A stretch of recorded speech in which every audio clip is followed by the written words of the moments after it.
Caitlin Rose Case was born on January 25, 1989 and grew up in Louisiana. In 2022, at the age of 33, Caitlin relocated from Houma, Louisiana to Black Hawk, Colorado to work in engineering maintenance position at the Lodge Casino. Caitlin was described as super kind to everyone she met and a very trusting person. On July 31, 2022, Caitlin flew back to Louisiana from Colorado with plans to spend a few days with her family, purchase a black GMC Envoy from someone she knew, and then drive it back to her home in Colorado. On August 4th, Caitlin began the nearly 20-hour drive back to her home in Colorado. She had stayed in touch with her family during the first day of the trip, but by the afternoon of day 2, she had unfortunately gotten lost after her GPS navigation inside the car stopped working. It also wasn't helped by her poor cell phone service. After getting lost, she called her dad and he stayed on the phone with her and tried to help her figure out where she was and how to get back on track. However, he wasn't exactly sure where she was. Around 5 p.m., the call dropped and she was never heard from again. Call records showed that she was traveling northbound on Highway 271 near Bogota. After the call dropped, her phone continued to ping off cell phone towers and showed she had continued driving north on Highway 271 toward Paris, Texas. At the rate she was going, she should have arrived in Paris, Texas around 6 p.m. Her dad kept trying to call her cell phone, but sadly she never answered. Her family knew service was likely spotty, especially if she ended up off the beaten path, but they figured she would reach back out at some point. They continued trying to call Caitlin throughout the night, but she never answered. The next day, her father called the local police department in Houma to report his daughter missing. Houma entered Caitlin's information into the NCIC database and immediately released license plate reader alerts in 9 surrounding states. On August 7th, 2 days after Caitlin went missing, her cell phone records showed it pinged off a tower around Hugo, Oklahoma. Houma then alerted the Oklahoma authorities, and they searched the area but found no sign of Caitlin or her GMC Envoy. The next day, August 8th, Caitlin's dad decided to drive to Hugo and search for his daughter. However, much like Oklahoma authorities, he was unable to find any signs of her. On August 12th, 1 week after Caitlin vanished, her brother was shown how to use the Find My Phone feature by Best Buy employee. This allowed him to pinpoint the exact location of her phone. Caitlin's father contacted the Hugo Police Department with the new information, and along with the authorities, they entered the private gated property where the phone was shown to be located. After entering the property, Caitlin's father would find her GMC Envoy. It appeared as if someone was trying to dispose of the vehicle in the Kayamachi River, but it snagged on the path of the river embankment and became cradled between 2 small trees overhanging a 75-foot cliff near Frogville, Oklahoma. After being located, a local wrecker spent 3 to 4 hours bringing her vehicle back to solid ground. However, there was no sign of Caitlin, but all of her belongings were in the vehicle, including both her personal and work cell phones. There was also no sign of a struggle. Authorities said the Kayamachi River is not very deep and likely wouldn't have submerged the entire car, so they believed someone was just looking to get rid of it as quickly as possible. A relative of the property owners said that in the middle of the night on August 5th, the same day Caitlin was last heard from, 2 cars came speeding down that gated drive and only one returned. Unfortunately, the Oklahoma Bureau of Investigation didn't secure the area as a crime scene and possibly lost vital clues. Caitlin's family organized a search and rescue group with the help of tracking dogs, but strangely, the property owner's son came forward and asked them to leave. Authorities traced her route using cell phone data, Wi-Fi data, license plate readers, 911 calls, and credit card usage. One of the 911 calls received at 10:53 p.m. on August 5th was not dispatched by the 911 center and would have been crucial in finding out who was in control of the vehicle and might have been able to save her. The family reviewed all the information they were given and learned of several gaps regarding Caitlin's last known location where she was speaking to her father. They figured out that all communication had stopped in the solar plant area south of Cunningham, Texas. There was no GPS data from 5:16 p.m. to 6:59 p.m., with the exception of a Wi-Fi hit at 6:10 p.m. on CR 17300 road southeast of Cunningham. where supposedly an eyewitness spoke to Caitlin in his driveway. When he spoke with Caitlin, she informed him that she had made a wrong turn. OSBI mapping then has her vehicle leaving Cunningham at 6:59 p.m. At 9:17 p.m., a license plate reader captured her car leaving Paris, Texas, going northwest on a local road called FM 79. What's also strange is Hugo, Oklahoma is a straight shot north of Paris, but her car was seen heading northwest away from Hugo. Yet, 2.5 hours later, her car appeared in Hugo. At 11:46 p.m., less than an hour after that mysterious 911 call, her car entered the private property in Hugo, Oklahoma, where it would remain until it was found a week later. Law enforcement found CCTV footage of her along her route, which they found by searching her bank records. They released a picture of Caitlin at the gas station that evening, and at that time, everything appeared fine. Authorities believe that Caitlin met with foul play, her vehicle was taken over by someone, and then they attempted to hide it. There are a lot of locations involved in this case, but I will try and sum it up. It appears she was heading northwest from the interstate toward Paris, Texas, got lost and ended up in Cunningham, Texas, where she encountered a homeowner in his driveway. She then appears to have made it to Paris, Texas, and continued northwest on FM 79. Over 2 hours later, her car ended up in Hugo, Texas, and then finally in Frogville, which is southeast of Hugo, where it was ultimately dumped near the Kiamachi River. As of April 2023, Caitlin has never been found, and this case remains unsolved. Gregory James Hart grew up in Norwood, Massachusetts, and graduated from Norwood High School in 2005. At the age of 20, Greg had recently moved to Dedham, Massachusetts, and graduated with honors from the University of Massachusetts Amherst. He was described as very smart, passionate about reading, music, and dogs, and had a lot of drive for success. On March 13, 2010, Greg left home at about 10 p.m. and drove to meet up with some friends in Providence, Rhode Island. Greg had just landed his first job at a company called Meditech and was heading out to celebrate. He had also recently taken an exam to become a Navy aviator. Greg, along with Zachary Pico, Zachary's girlfriend Megan O'Keefe, and William McClendon, who was home on leave from the Air Force, took a cab to the Red Room nightclub at One Fox Place in Providence. While there, Greg strangely called William, who he was with at the club. He spoke to William for about 8 minutes before allegedly getting up and leaving at 1:40 a.m. This was the last time Greg was ever seen alive. For the next 2 days, Greg's family and friends searched the area for him. On day 2 of searching, friends that came in from Greg's hometown who were unfamiliar with the area found his body tangled in river debris about a mile from the club. The medical examiner determined that Greg's death was due to an accidental drowning after becoming intoxicated and falling into the nearby, fenced-off Winniesquiotoket River. But his loved ones believed foul play was involved and wanted a further investigation. They found it strange that Greg had a smashed eye socket, a damaged nose, cuts on his left hand, and bruising on his right hip and legs. He also had one small hole on each shin. Strangely, the white t-shirt Greg was wearing under his blue dress shirt was completely brown, whereas the dress shirt was clean. At this point, stories began circulating about an alleged altercation that took place at the club that night, but the details were unclear because his friends weren't saying much about the events of the night. Greg was not known to be a heavy drinker, and usually limited himself to no more than 3 drinks. Even his friends that night didn't recall Greg drinking very much. But when his blood alcohol level was tested, it showed he was at 0.25. Most states' legal intoxication level is 0.08 or higher. There's a lot of controversy surrounding this case. First of all, the medical examiner, Dr. William Cox, had previously been found guilty of numerous illegal activities. After he was caught personally profiting from autopsies in Ohio and then hid the extra income from authorities. He pleaded guilty in 1996 and was ordered to pay $138,000 in restitution. There's also the fact that the Red Room Club owners were Rebecca and Sean Carroll. Sean was a detective with the Providence Police Department. On top of that, the land the club sits on was owned by Detective Mark Sacco, who was the first detective investigating the case.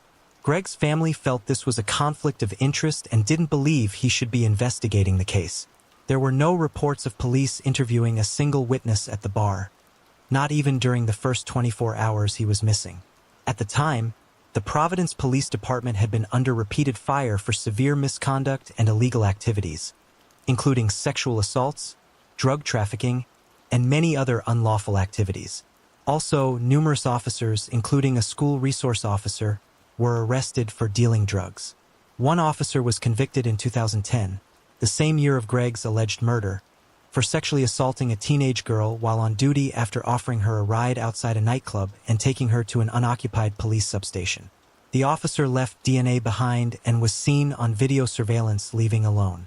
Several minutes later, his victim, who had been sleeping or passed out, woke up, left the substation shortly after 3 a.m., and made her way to a relative's house in South Providence, where a family member called 911.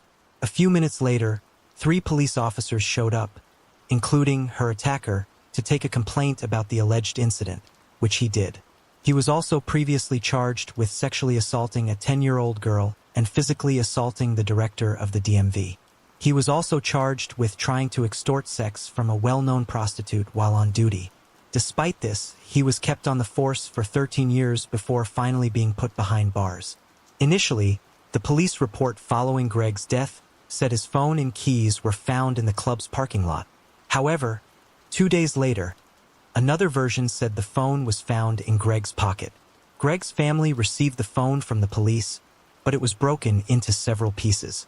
They were told that technicians from the state crime lab were unable to retrieve any information from the phone because of water damage. So his parents hired a computer forensics firm that recovered data from Greg's battered iPhone, indicating it was never in the water, contradicting the police reports.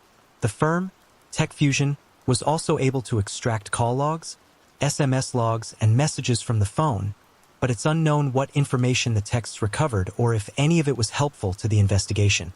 The company came to the conclusion that the phone was deliberately broken into pieces in order to prevent information from being retrieved. To this day, the 3 so-called friends with Greg that night have refused to talk to his family about what happened at the bar. The family suspect somebody beat their son and later dumped him in the river. A video taken around the time of Greg's death will give you an idea of the type of place the Red Room was. It was also known as an underground bar and was not advertised to the public. Immediately after his death, the owners changed the bar's name to Saints and Sinners Lounge. So what do y'all think? Was Greg murdered or just a victim of an unfortunate accident? Let me know in the comments below. Christina Lynn Bastian was born on July 8, 1981 to Cheryl Deeney in Apple Valley, California. In her 20s, she was diagnosed with bipolar disorder but was on medication and the condition was reportedly stable.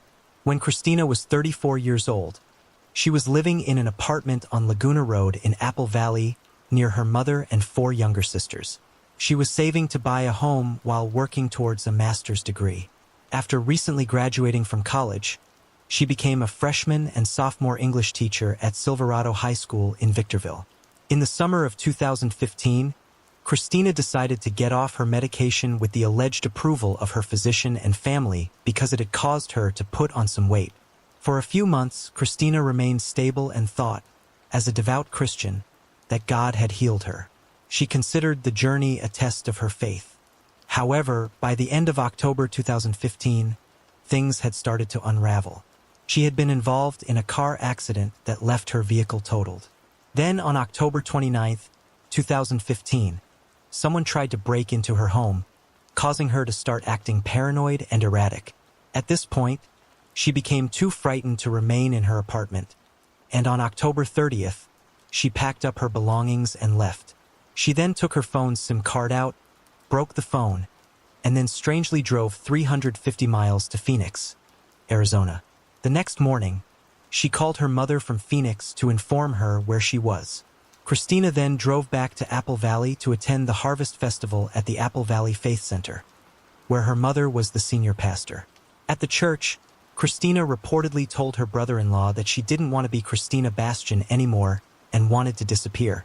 She also said she was considering taking a long break from her job to figure out what to do with her life.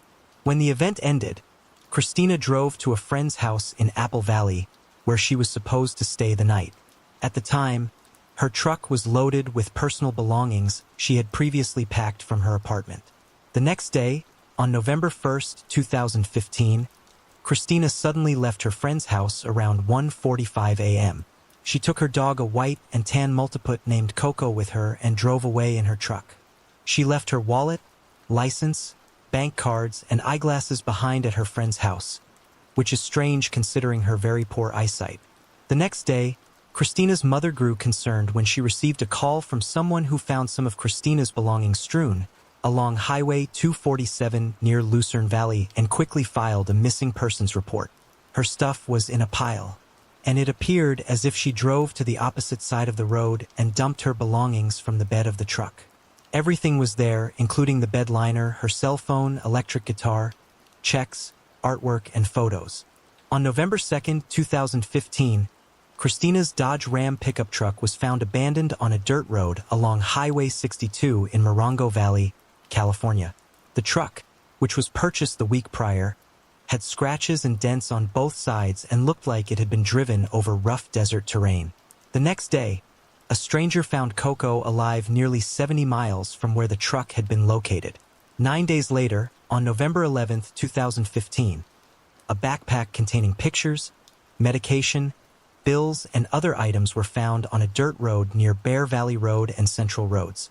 A bumper believed to be from her truck was also found along with the backpack. As of 2023, Christina has been missing for nearly 7 years, and her loved ones believe she could be living as a homeless person. However, she has never been found, and this case remains unsolved. Darlene Russell was born on October 5, 1959, and was one of 12 siblings. At some point during her youth, the family moved from Kentucky to a small house on First Street in Connorsville, Indiana. Darlene would then marry a man by the name of Jerry Hall, but the relationship wouldn't last and the two would quickly separate. After the separation, he moved out of the area and Darlene moved back into the family home with her mother. On September 19, 1981, 21-year-old Darlene was bar hopping with some friends and was seen that night at Jerry's Bar and the Lamplight Cafe. At 4:30 a.m., she decided to call it a night and was seen leaving Cozy Corner. This was the last time she was ever seen again, or was it? The lead detective in the case said that Darlene was last seen intoxicated outside the Cozy Corner, but her brother would later come out and say that the family actually saw her again after this. According to the brother and Darlene's mother, they spoke with Darlene the very next morning. She told them she was going to hitchhike with some friends to Kentucky. She then told her mom goodbye and said she would see her for her birthday in a week or so. However, 2 days later, the family received some devastating news. On September 22, 1981, a passerby on the Fayette County Line Road in Wayne County noticed a pair of blue jeans tangled in a barbed wire fence bordering a field.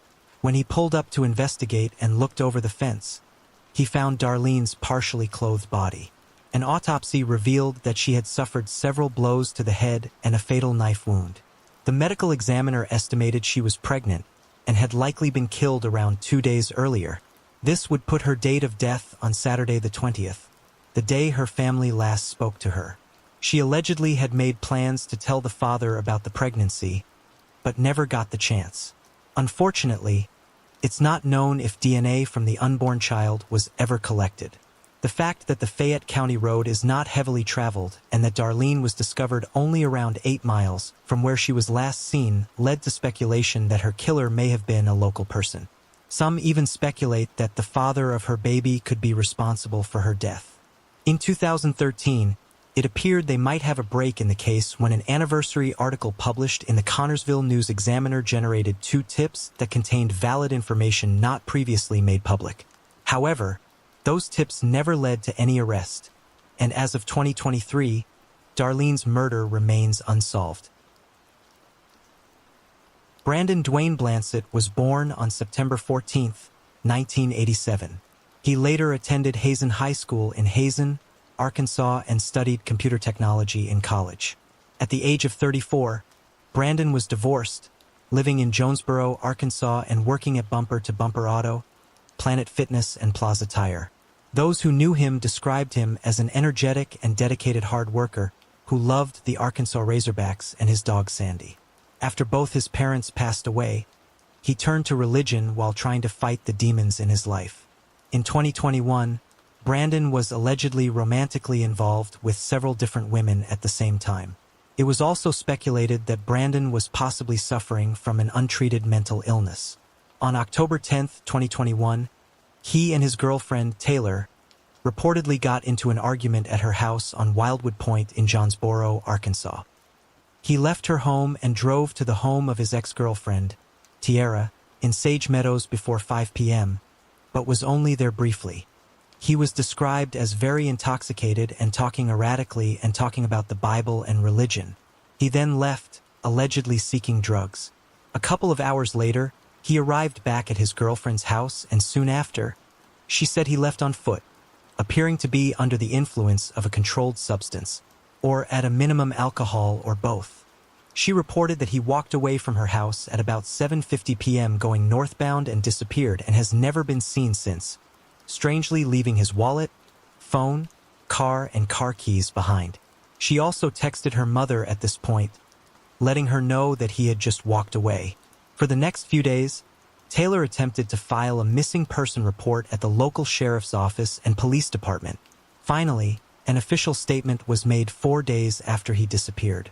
Later that day, authorities arrived at his home for a welfare check, but there was no sign of Brandon. During the initial investigation, the lead detective was informed that Brandon was involved in a similar scenario less than 2 years earlier, but a friend had located him. Rumors began circulating, and one of those rumors was that Brandon was gone on a hunting trip, but that turned out to be false.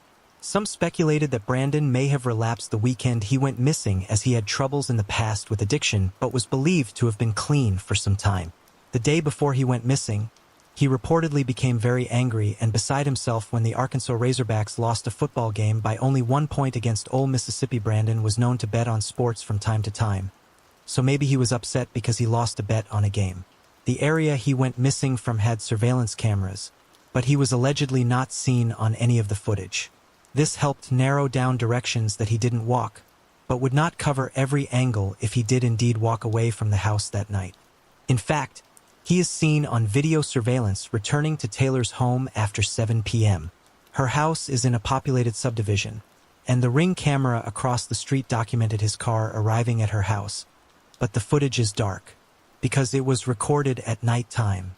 Then a person who appears to be a man comes out of her house, gets in Brandon's car and pulls it into the garage.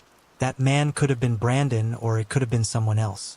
The Ring camera does not show Brandon walking away from the front of the home. Therefore, he would have walked away from the back of the house, leaving his car, phone, and other belongings behind, which is hard to wrap your head around. Over a month after he went missing, his girlfriend dropped off his cell phone, laptop, and other belongings at the police department. It's unclear why the police didn't request these items at the beginning of the investigation, or why she wouldn't have volunteered these important items as soon as he disappeared. Many who knew Brandon and those in the community have organized several search efforts. Another rumor began circulating that his friend, whom he hadn't had much contact with for 4 months before going missing, was romantically involved with Brandon's girlfriend, Taylor. There have also been a lot of finger-pointing, accusations, and strong speculations regarding possible foul play and at whose hands. However, it is important to note that after Brandon went missing, his guns were missing from his home that had been passed down to him from his grandfather. His house was in severe disarray, but it's unclear if that's how he usually lived.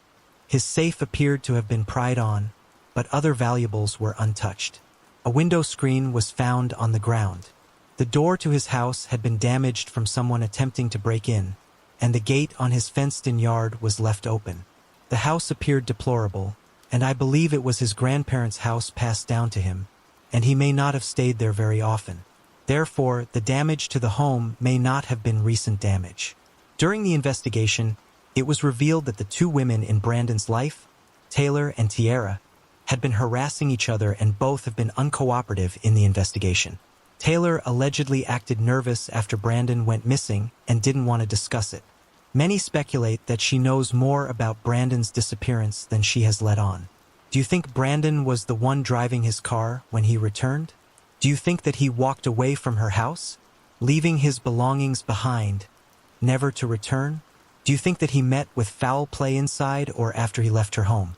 Was Brandon having a mental health episode, amplified by a controlled substance, and harmed himself?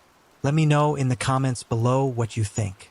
As of November 2022, Brandon has never been found and this case remains unsolved. Delamar Vera was born on December 5, 1997 at Temple University Hospital in Philadelphia to Lysita Cuevas, who went by Luz and Pedro Vera. Immediately after Delamar was born, Luz met Pedro's cousin, Carolyn Correa, who had also allegedly just given birth a couple of days earlier while at home.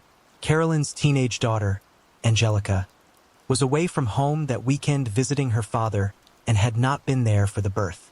But a family friend had allegedly gone over to help. Angelica said she saw her mom 2 days after giving birth to a baby girl that she named Alia and Hernandez. On December 15, 1997, 10 days after the birth of Delamar, Luz went out searching for a job. While she was gone, Pedro's mother was babysitting Delamar and her 2 older brothers. Sometime after 5 p.m., Luz returned home to shockingly find smoke coming from the house. Everyone was outside and accounted for except for Delamar. Panicked, Luz ran inside, injuring herself through the smoke and debris, and came upon Delamar's crib, but it was empty. She also saw the window was open near the crib, which was strange considering the cold temperatures outside. Unable to speak fluent English, she began screaming that Delamar was missing. Pedro had arrived home after the firefighters and began crying out for his daughter. After firefighters got the fire under control, they told Luz that her newborn had perished in the fire despite never finding her remains. But Luz never believed this theory and felt her daughter was somehow still alive. The medical examiner's office even returned to the scene twice, once with a forensic anthropologist, but still no remains were found. A report would state that Delamar perished in an accidental fire caused by an overheated extension cord attached to a space heater near the crib. The case was then quickly closed, but Luz still remained adamant that her daughter had been kidnapped. For years after the fire, Pedro went to a baby shower and saw Carolyn and Alia leaving.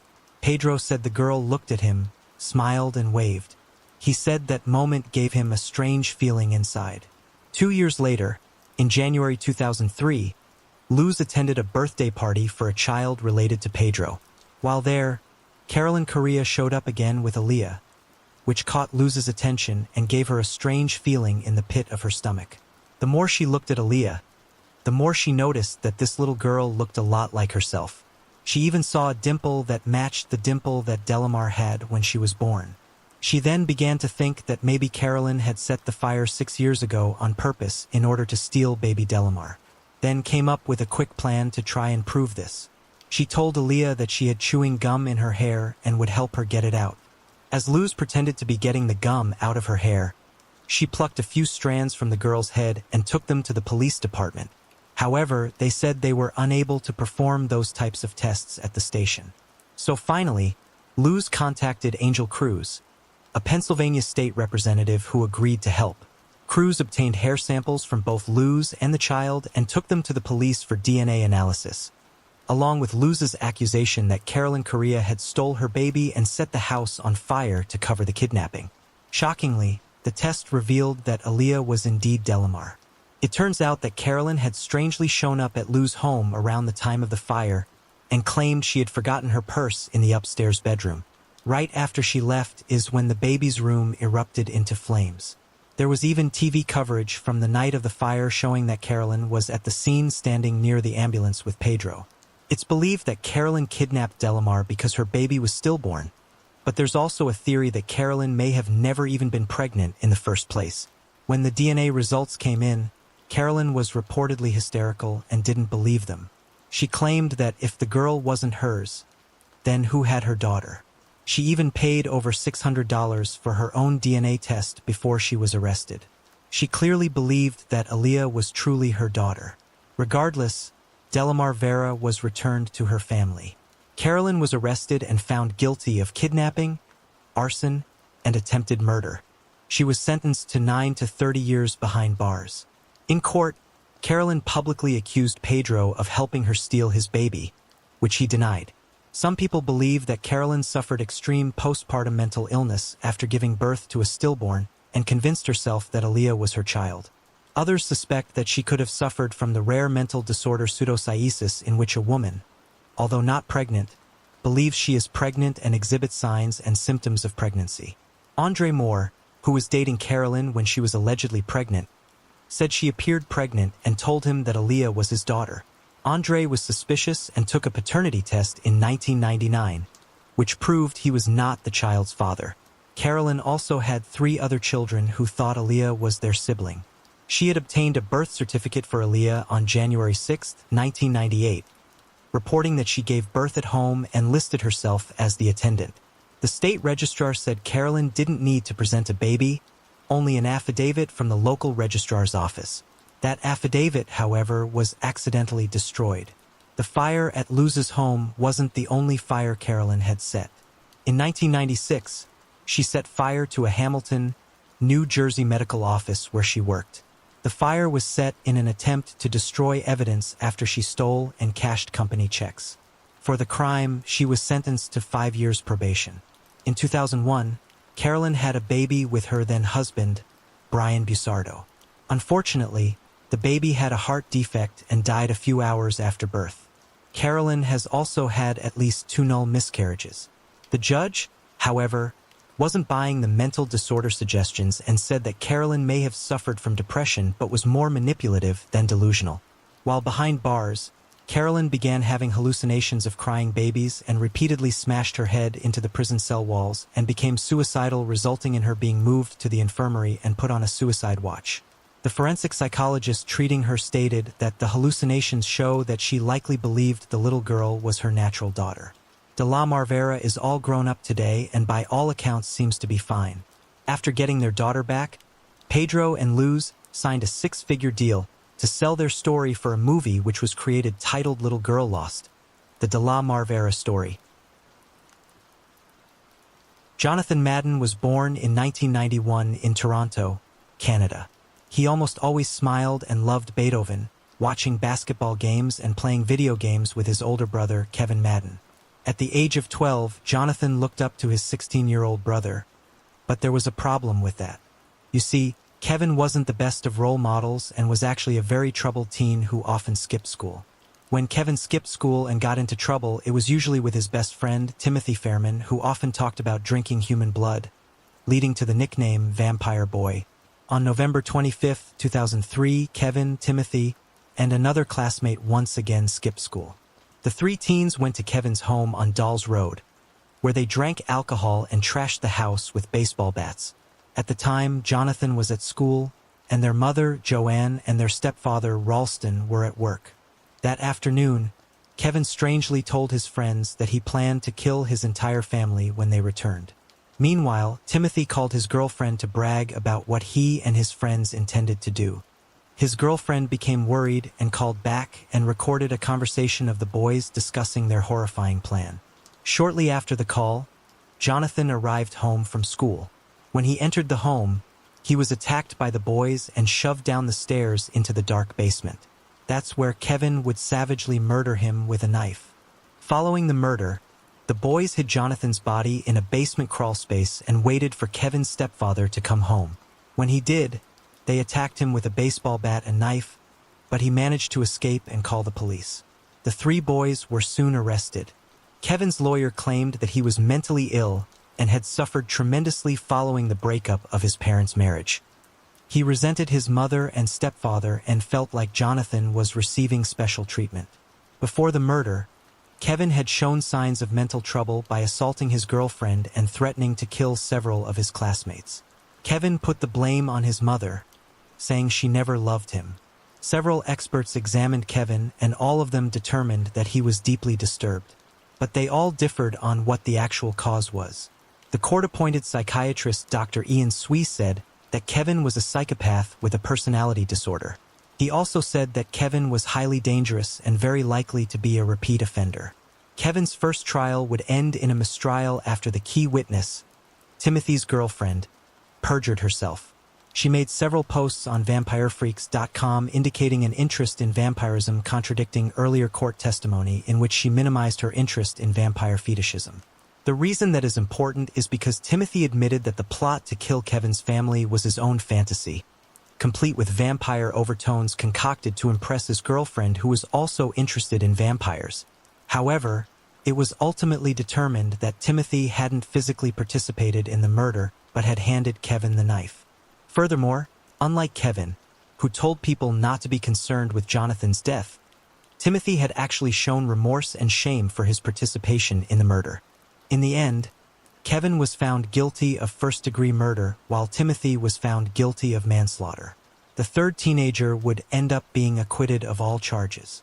During the sentencing phase, Kevin's defense lawyer fought for him to be sentenced as a juvenile and be sent to psychiatric treatment.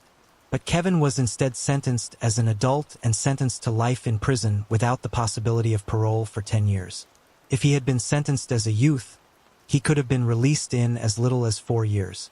Timothy was sentenced to 2 years in a youth facility and 3 years of probation. Melissa Suzanne Highsmith was born on November 6, 1969 to parents Alta Apentenko and Jeffrey Highsmith. Not long after she was born, the family moved from Fort Worth, Texas to southern Illinois. After moving, Alta and Jeffrey split up, and baby Melissa and her mother moved back to Fort Worth. She eventually settled in with her friend Carol in an apartment on East Seminary. In 1971, Alta placed an ad in the local Fort Worth Star-Telegram seeking a babysitter for Melissa, who was now 21 months old. Alta began working full-time cleaning churches and was desperate for childcare. Unfortunately, she was so desperate that she hired a woman who answered the ad without ever meeting her. She had attempted to meet the woman, but the woman calling herself Ruth Johnson never showed up. Ruth later called Alta and explained that she still wanted the job and there was nothing to worry about. She even told her that Melissa could play in her large backyard along with the other children she cared for. Alta agreed and Ruth said she would be by the next day to pick her up. On August 23, 1971, the woman arrived to pick up Melissa, who was in the care of Alta's roommate, Carol, because Alta had left earlier in the morning for work. The woman entered the apartment and after seeing Carol had a son, she offered to take him as well. Carol thankfully declined and sensed something was off about the woman who had just left with Melissa wearing white gloves, sunglasses, and a bonnet around her head in the middle of August in Texas. It was later speculated that the person could have actually been a man impersonating a woman. That afternoon, Alta returned home expecting Melissa to be dropped off at 5 or 6 p.m., but the woman never showed. She didn't have a phone number for the woman and had no idea how to track her down.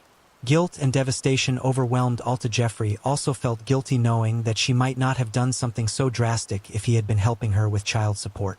The FBI assisted the Fort Worth police, who initially suspected that Jeffrey could be responsible for the kidnapping, but he was ultimately cleared of any involvement. Law enforcement was also suspicious of Alta, but they were eventually able to mark her off the list as well. Meanwhile, Jeffrey and Alta would remarry and have 4 more children. For the next 50 years, they continued to search for Melissa. In the fall of 2022, 51 years after the kidnapping, a tip came in that a woman resembling the age progression photo of what Melissa could look like posted on the National Center for Missing and Exploited Children website was seen in Charleston, South Carolina. A news station in Charleston covered the case and other stations followed suit. Within weeks, the Highsmiths were in Charleston with an overwhelming hope that their daughter had been found. Sadly, the woman was not Melissa, but it did cause the case to go viral, which in turn caused nationwide interest. One day, the family decided to use the at-home DNA testing kits from Ancestry and 23andMe in an attempt to track down Melissa.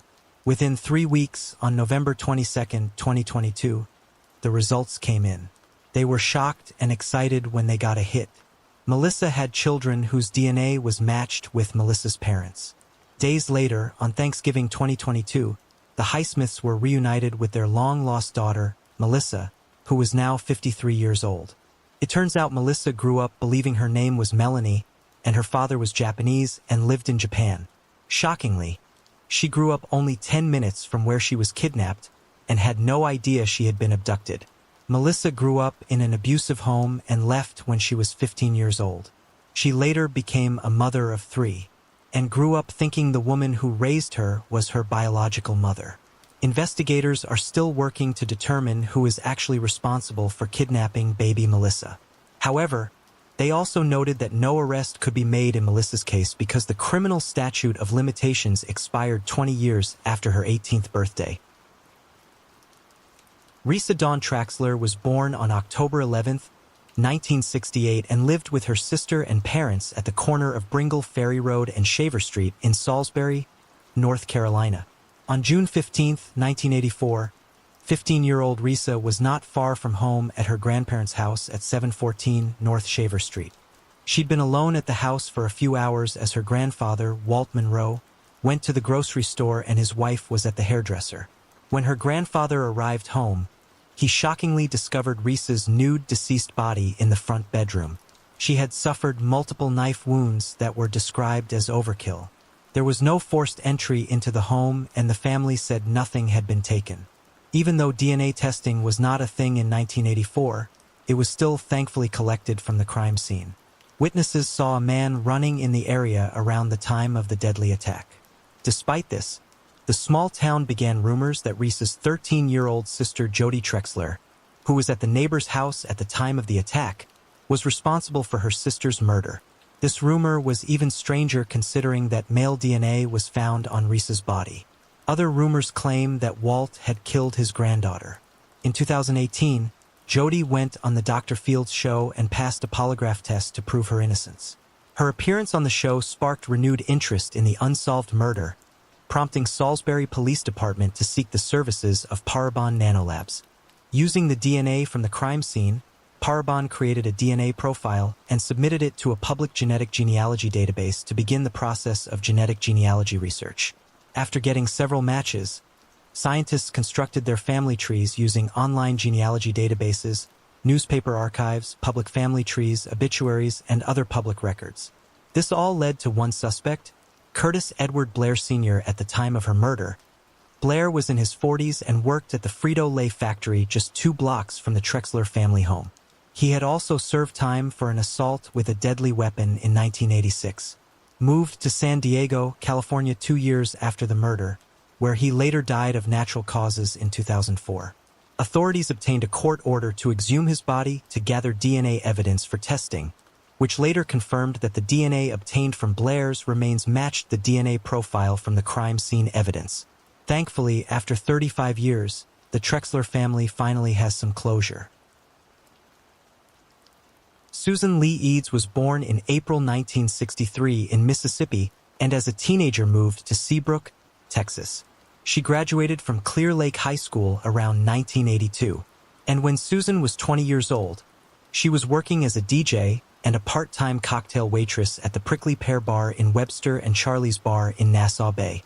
On the night of August 30th, 1983, Susan left her shift at Charlie's Bar never to return or arrive back at the home she shared with her mother Shirley. She had plans to meet friends at a local bar called Jason's Club. The next day, students driving down a busy highway in Seabrook spotted Susan's lifeless body. She was found sexually assaulted and strangled to death with her own black bodysuit near a tree trunk on a vacant lot near NASA Road 1 and Elam Street. Her 1976 Chevrolet Monte Carlo was found in the parking lot of the now-defunct Gulf States Yachts Boat Store, very close to where her body was found. The contents of her purse were dumped out in the back seat of the car, and the police believed there were signs of a struggle inside. To this day, her high school class ring and a gold necklace have never been recovered. Witnesses reported that while at the bar, a white man in a cowboy hat approached Susan a few times, asking her for a dance. He seemed persistent, but Susan declined. Then she was reported to have left the club at around 2:30 a.m. Other witnesses said they saw the unidentified man in the hat leaving soon after.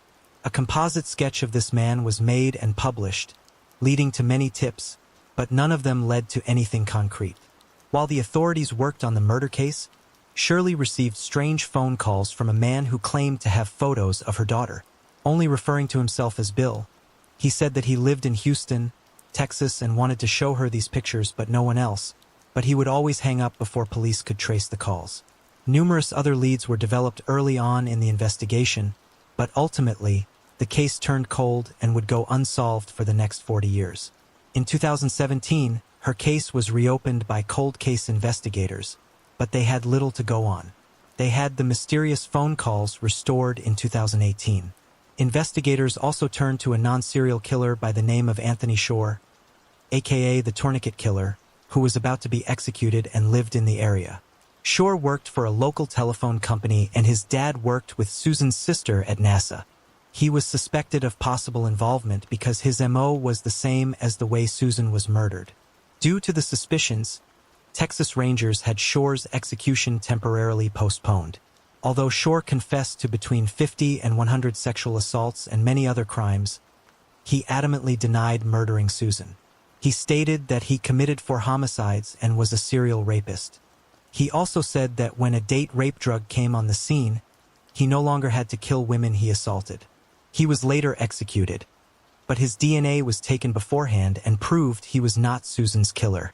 However, DNA taken from her clothing was used to create a DNA profile of her killer. It was then used for genetic genealogy research. By 2020, investigators had their suspect, Arthur Raymond Davis.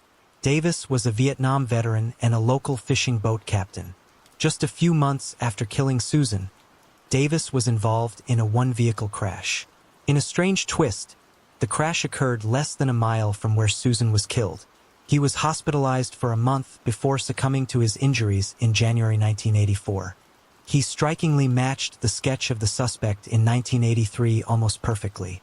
As for the strange phone calls that Susan's mother received, it was determined not to be Davis because the calls continued even after his death. Susan's oldest sibling, Dennis, still wonders about Davis's motive for killing his sister. Since Arthur died without ever being questioned, the motive and how exactly Arthur knew Susan remains a mystery. After almost 4 decades in a cemetery not far from Seabrook, one by one, the team of investigators placed bright coral roses on Susan's grave with her family.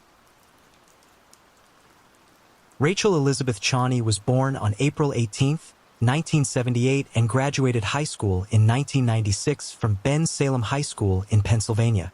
Rachel grew up in a very dysfunctional home where she was raised by an alcoholic father. Her parents divorced when she was very young, and when Rachel was 11 years old, her mother sadly passed away. Nevertheless, by the age of 21, Rachel was a hard-working college student at Vaux County Community College in Newtown, Pennsylvania. She was aiming to become a therapist, but also dreamed of becoming a singer like her idol, Tori Amos. But she knew that was a long shot, and she hoped to transfer to a 4-year college to get a degree in music therapy. However, she needed more income to pay for school, so she began dancing at Divas International Gentlemen's Club in neighboring Bristol, Pennsylvania. Unfortunately, she would attract numerous obsessed customers, as she quickly became one of the club's most popular dancers. College was important to Rachel, and when business was slow at Divas, she would do her homework in the dressing room or sometimes at the bar. Then one night, Rachel's hopes and dreams would be shattered when one man's obsession turned deadly. 35-year-old self-employed businessman John Denofa was a regular at the club and went by the name Jack. He would give Rachel and other dancers hundreds of dollars a night if they would sit next to him and just have a conversation. While he enjoyed the other dancers, Rachel was his favorite and he was known to shower her with loads of money. However, there was one major problem with this. Danofa was known at the club to have a sudden violent temper when he had been drinking too much. He would visit the club every Tuesday night and act like the world and everyone in it owed him something. Danofa's wife, Lisa, even knew about his visits to the club and would even provide him a ride. After the club would close, he would stay the night at the Econo Lodge that was located right next door. His wife was so okay with his activities that she would sometimes meet him and the dancers out for breakfast the next morning. Even with Danofa's temper, the dancers never feared him and considered him harmless. They said he was always respectful and never asked for lap dances. However, all that would change on March 28, 2000. Rachel had just finished her shift at 10 p.m. and went home while Danofa checked into the nearby Econo Lodge around 11 p.m. Rachel wouldn't stay home long and returned to the club to talk with friends. A group of employees and others, including Danofa, decided to go to Sportsters, a bar in Fairless Hills. Rachel got a ride there with a fellow dancer and Danofa rode with another driver. Shortly before 2 a.m., Rachel and the dancer left Sportsters and returned to Davis. A little while later, Danofa also got a ride back to Davis. According to a dancer known as Kashmir, when Danofa arrived, Rachel spotted him in the parking lot and said, "Oh, there's Jack. Let me go speak to him." The club was closed and an inebriated Danofa was yelling and banging on the club's doors. So Rachel decided to help him back to his hotel room. Unfortunately, this would be the biggest mistake of her life. After she entered his room, she never made it out safe. It's unclear what exactly happened inside the room, but the theory is that Danofa made a move on Rachel, which she rejected. It's believed that the rejection angered Danofa, who then tried to strangle her. After that, Rachel was thrown through the second-story hotel room window to the ground below. Although the fall was not initially fatal, Rachel was knocked unconscious. Grainy surveillance footage from a toll booth between Pennsylvania and New Jersey captured a pickup truck matching Danofa's truck driving into New Jersey with what the authorities believed to be Rachel's body in the back. Sometime later, the same truck drove back to Pennsylvania with an empty bed. A few days later, Rachel's body was found by an ATV rider about 13 stories below the New Jersey Turnpike, just 3 miles from Davis. She had no shoes on and no ID on her, so the police quickly released a description to the media. Immediately, her manager from work and her ex-boyfriend quickly recognized the butterfly pendant and were able to identify her. They initially thought she had jumped off voluntarily until they found blood on the side of the bridge that matched hers and evidence of strangulation. Also wedged into the concrete on the bridge were white fibers consistent with the white sweater she was wearing that night. Also, the fact that she was not wearing shoes but had very clean socks on showed that she couldn't have been walking on the debris-filled road. During the autopsy, medical examiners found evidence that Rachel was still alive when she was thrown from the bridge. Investigators retraced her steps back to when she worked her last shift at Davis the night of her death. That's when they would find her car still in the parking lot. Authorities initially suspected the cook from the club, 26-year-old Jason Woods, because he was known to be obsessed with Rachel and had been constantly bothering her. He would even go as far as to tell people that Rachel was his girlfriend. This eventually led to being fired a few months before Rachel's murder. However, when questioned by the police, he was adamant that he had nothing to do with her death. Homicide investigators would then get the break they were looking for when they learned that Rachel was last seen helping Danofa to his room after she saw him banging on the club's door. This incident was also witnessed by a nearby police officer who offered to help the club manager get the situation under control, but the manager said they were fine. Motel records showed that Danofa checked into room 223 and the motel clerk remembered that Rachel walked him to the room, but he never saw her leave. The night clerk at the motel said that Danofa strangely checked out sometime after 3 a.m. However, Danofa contradicted this, saying Rachel never went into the room, and that she left shortly after dropping him off at the hotel. Investigators brought in a forensic team to check the hotel room, but it had been 4 days since John had stayed there. They were able to find fibers in the room, but they didn't match the fibers found at the bridge. In the hotel registration, Danofa wrote that he was driving a 1996 red Dodge pickup truck. Around 3:12 a.m. on the night Rachel was murdered, a red truck can be seen on security footage driving through the toll booth.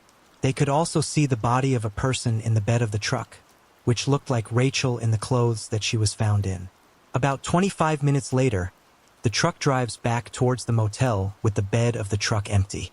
Though the footage was blurry and the police couldn't see the license plate, they had probable cause to search his truck.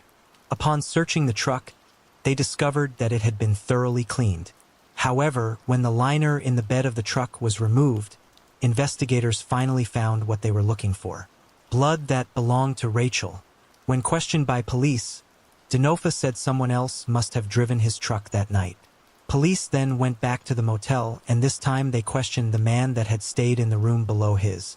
He said at around 3 a.m., he remembered hearing a loud bud, but never got up to check what it was. Danofa's motel room, faced the back of the hotel where the parking lot was located. Investigators initially found a stain in the parking lot that looked like oil, but upon further investigation, it turned out to be Rachel's blood. Investigators believe that Danofa had intended to throw her body into the Delaware River where it might have never been found. During the trial, his attorney claimed that he was somehow framed for the murder, but the jury wasn't buying it and found Danofa guilty of first-degree murder. He was ultimately sentenced to 30 years in prison with a parole eligibility date of August 2032. Sadly, this is the last photograph of Rachel Chani just hours before her murder. At the age of 26, Lynn Bush was living with her husband David and their 2-year-old daughter Misty in Casper, Wyoming. On December 9, 1990, David called the police from Butchery's grocery store parking lot to inform them that his wife had been missing since yesterday and that he found her 1985 Ford F-150 still in the store's parking lot. He said there were groceries in the back of the truck and her keys were found lying on the ground nearby. A receipt inside the truck showed Lynn had purchased the groceries at 5:30 p.m. the day before. David claimed he didn't report his wife missing sooner because he thought she had left of her own volition to get back at him for his marital infidelities. But Lynn's loved ones never believed his story and felt that Lynn would have never abandoned her young daughter. There was also testimony from witnesses who say they saw David speeding away with large bags in the back of the couple's truck the day before she officially vanished. 4 days later, on December 13, 1990, police officers served David with a search warrant and seized the pickup truck. They searched the truck and found what appeared to be blood stains throughout the cab. Officers also sprayed luminol inside the truck and found a large amount of blood on the passenger side. When officers searched the Bush home, they found blood on a vodka bottle as well, and when all the samples were tested, they matched Lynn's DNA.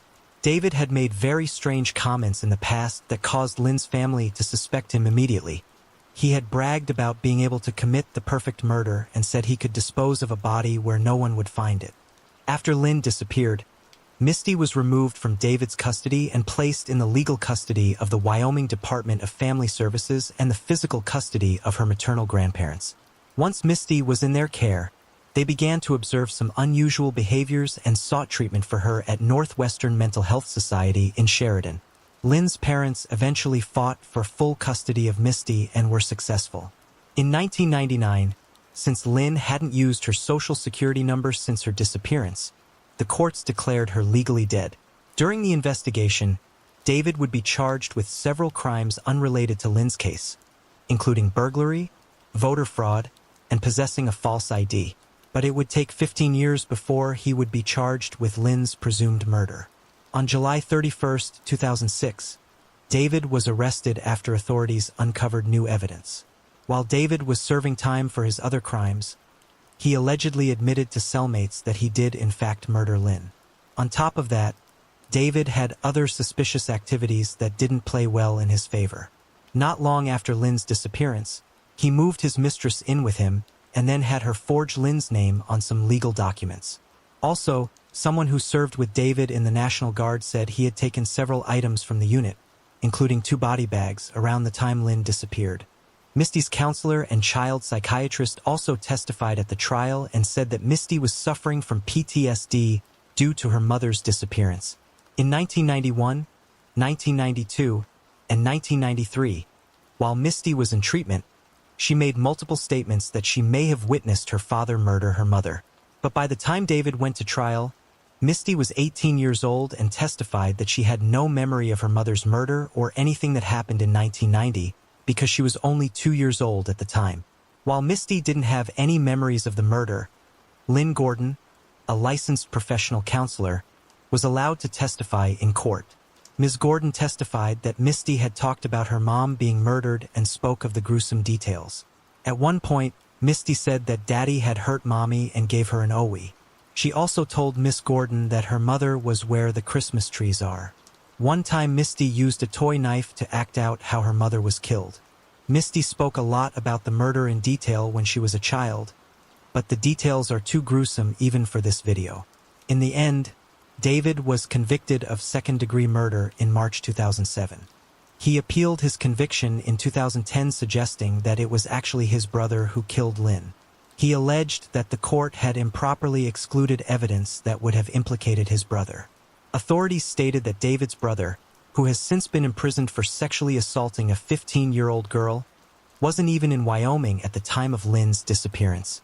When appealing his conviction, David claimed the district court violated his constitutional right to confront the witnesses against him and abused its discretion when it permitted 2 witnesses to testify about statements his daughter made to them during counseling and 2 other witnesses to testify by video teleconference. He also claimed the district court violated his constitutional right to present a defense when it prohibited him from introducing evidence of an alternative suspect. Finally, he claimed the state violated his right to due process when it waited over 15 years to file charges against him. But his conviction was upheld, and as of February 2023, Lynn has never been found and David remains behind bars. Susan Galvin was the oldest of 8 children, and when she was 20 years old, she moved from Spokane to Seattle, Washington. Once in Seattle, she became employed as a records clerk at the Seattle Police Department. Susan was a hard worker and very reliable, so when she didn't show up for her graveyard shift on July 10, 1967, those who knew her became very concerned. Susan was reported missing, and by July 12, an investigation into her disappearance had begun. The next day, July 13, 1967, Susan's body was found in the parking garage elevator at Seattle Center. The garage, which had been closed for several days, provided access to an elevated walkway above the street, which Susan used to get to the bus that she would take to work. Susan was found sexually assaulted and strangled to death. Numerous possible suspects were questioned, including a professional clown called Punchy, who strangely quit his job at the center just a few days after her disappearance. Susan spent much of her free time at the Seattle Center and was last seen with Punchy in the area where the Seattle Center Armory now stands. Despite having DNA evidence from the crime scene, her case would go unsolved for nearly 52 years until genetic genealogy research. In 2002, investigators retrieved Susan's clothes, which had been preserved in evidence for over 3 decades, and sent them to Washington State's crime lab for DNA analysis. The DNA failed to return any matches from Cody's, but with the help of genetic genealogist C.C. Moore, a suspect finally emerged. Tracing the DNA all the way back to the 1820s, she was able to map out a family tree and identify the suspect as Frank Whippeck. Investigators discovered that Whippeck still had children living in the area, and they gave their consent to collect a DNA sample, which was then submitted to the lab for comparison against the suspect's DNA. Meanwhile, a latent print examiner with Seattle Police, with only a name to go on, began digging into an old evidence file to find fingerprints retrieved inside the elevator where Susan was murdered. She was able to match a palm print recovered from the elevator control panel and lifted during initial crime scene processing to those taken from Whippeck in 1971 when he was arrested for larceny. To prove even more that he was a match, his body was exhumed, and in 2019, authorities were able to match the DNA in his bones to the male DNA from the crime scene, officially solving the case. Whippeck had never been considered a suspect in the case. Still, he later went on to commit more crimes in the 1970s, including larceny in 1971, and in 1975 he was accused of impersonating a police officer and making traffic stops, all while armed with a gun. He and his wife divorced in 1971, the year of his larceny conviction, which he served 9 months in jail for. Though he was charged in the impersonation case in 1975, he was never convicted. Whippeck was a 26-year-old former soldier employed as a security guard at the time of the murder. He died 20 years later in 1987 due to complications from diabetes. The man who worked as Punchy was located in Utah in 2016 when a Seattle police detective reopened the case, and using DNA, they were able to eliminate him as a suspect. Authorities are now looking into whether Whippeck may have killed anyone else while stationed in New York, Alaska, and Germany while in the Army. While it took over 50 years to solve the case, at least Susan's surviving family now has some closure. Mary London was born developmentally disabled and grew up in foster care. At the age of 17, Mary was a sophomore at Sacramento High School in California. On January 14, 1981, Mary attended school, and afterward she went to a friend's house. Mary later left her friend's house to go and visit someone downtown. That friend would see her get on the city bus, and a separate witness would see her get off the city bus in downtown Sacramento at 8th and K Streets. That was the last time Mary was ever seen alive. The next day, her body was found by a passerby in a rural area along San Juan Road. She was found wearing only white socks and one shoe. She had been stabbed to death and was sexually assaulted. DNA from the assault was collected and preserved. Her half-sister, Esther Schneider, would learn of Mary's death that same night on the Channel 40 News. Sadly, the case would go unsolved for the next 40 years. When her case was reopened in 2016, detectives reached out to the public for help identifying a man known as Daryl who was wanted for questioning. They also entered her killer's DNA in Tacotus, but there were no matches. Finally, after submitting his DNA to Tacotus, the police determined that Daryl did not murder Mary. But the Sacramento Police Department refused to give up on the case, despite it being cold for decades, and turned to advancements in DNA technology and the use of genetic genealogy. Finally, in 2020, her killer was identified as Vernon Parker. Ironically, in 1982, the year after Mary's murder, Parker was stabbed to death as well, just a block from where Mary went missing. Detectives learned during their investigation that Parker had been involved in sex trafficking and a prostitution ring and wasn't much older than Mary at the time of the murder. Parker was never even looked at as a suspect, and to this day, it's unclear if Parker and Mary knew each other. Heather Porter was born in 1968, and at the age of 13, she was living on Hazel Avenue in the Woodlawn area of Hallifort, Maryland. Heather had a passion for art and drawing and was a huge Paul McCartney fan and would even bake a cake each year for his birthday. On the evening of September 22, 1981, Heather went missing after last being seen by her close friend, 14-year-old Sue Yutz. The girls had been walking in their neighborhood together until Sue had to go in a different direction to her home. Heather, now walking alone, would never arrive home and was never seen alive again. The next day, a man walking his dog would stumble upon her body in a wooded area near Ridgewood Road and Goucher Boulevard in Towson, Maryland, several miles from her neighborhood. The condition of her body led investigators to believe that she had been dragged into the woods, where she was sexually assaulted and strangled to death.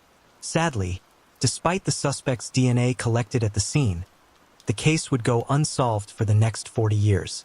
Finally, cold case detectives, along with help from the FBI, as well as Bode Technology and the Hackerman Foundation, authorities would zero in on one man. After getting permission to exhume the man's remains from the Baltimore County Cemetery, police sent his DNA off for lab testing. Those results matched, and Heather's killer was identified as John Anthony Patrica Jr. However, Patrica died in 2000, leaving behind a trail of destruction, including numerous sexual assaults over the years. Patrica had been arrested on sexual assault charges in the 1960s and 70s and lived in the 100 block of Ridge Avenue, a short distance from where Heather was last seen. Her childhood friend, Sue, now 56, said she routinely called the department for years to keep pressure on the detectives to solve the case. Tyler Marie Thomas was born on September 7, 1991 to parents Kevin Siemens and Latanya Thomas and went by Ty. She later graduated from Omaha Bryan High School and lived in Bellevue, Nebraska. At the age of 19, she was a freshman at Peru State College in Peru, Nebraska, with plans to become a teacher and wanted to specialize in working with children with disabilities.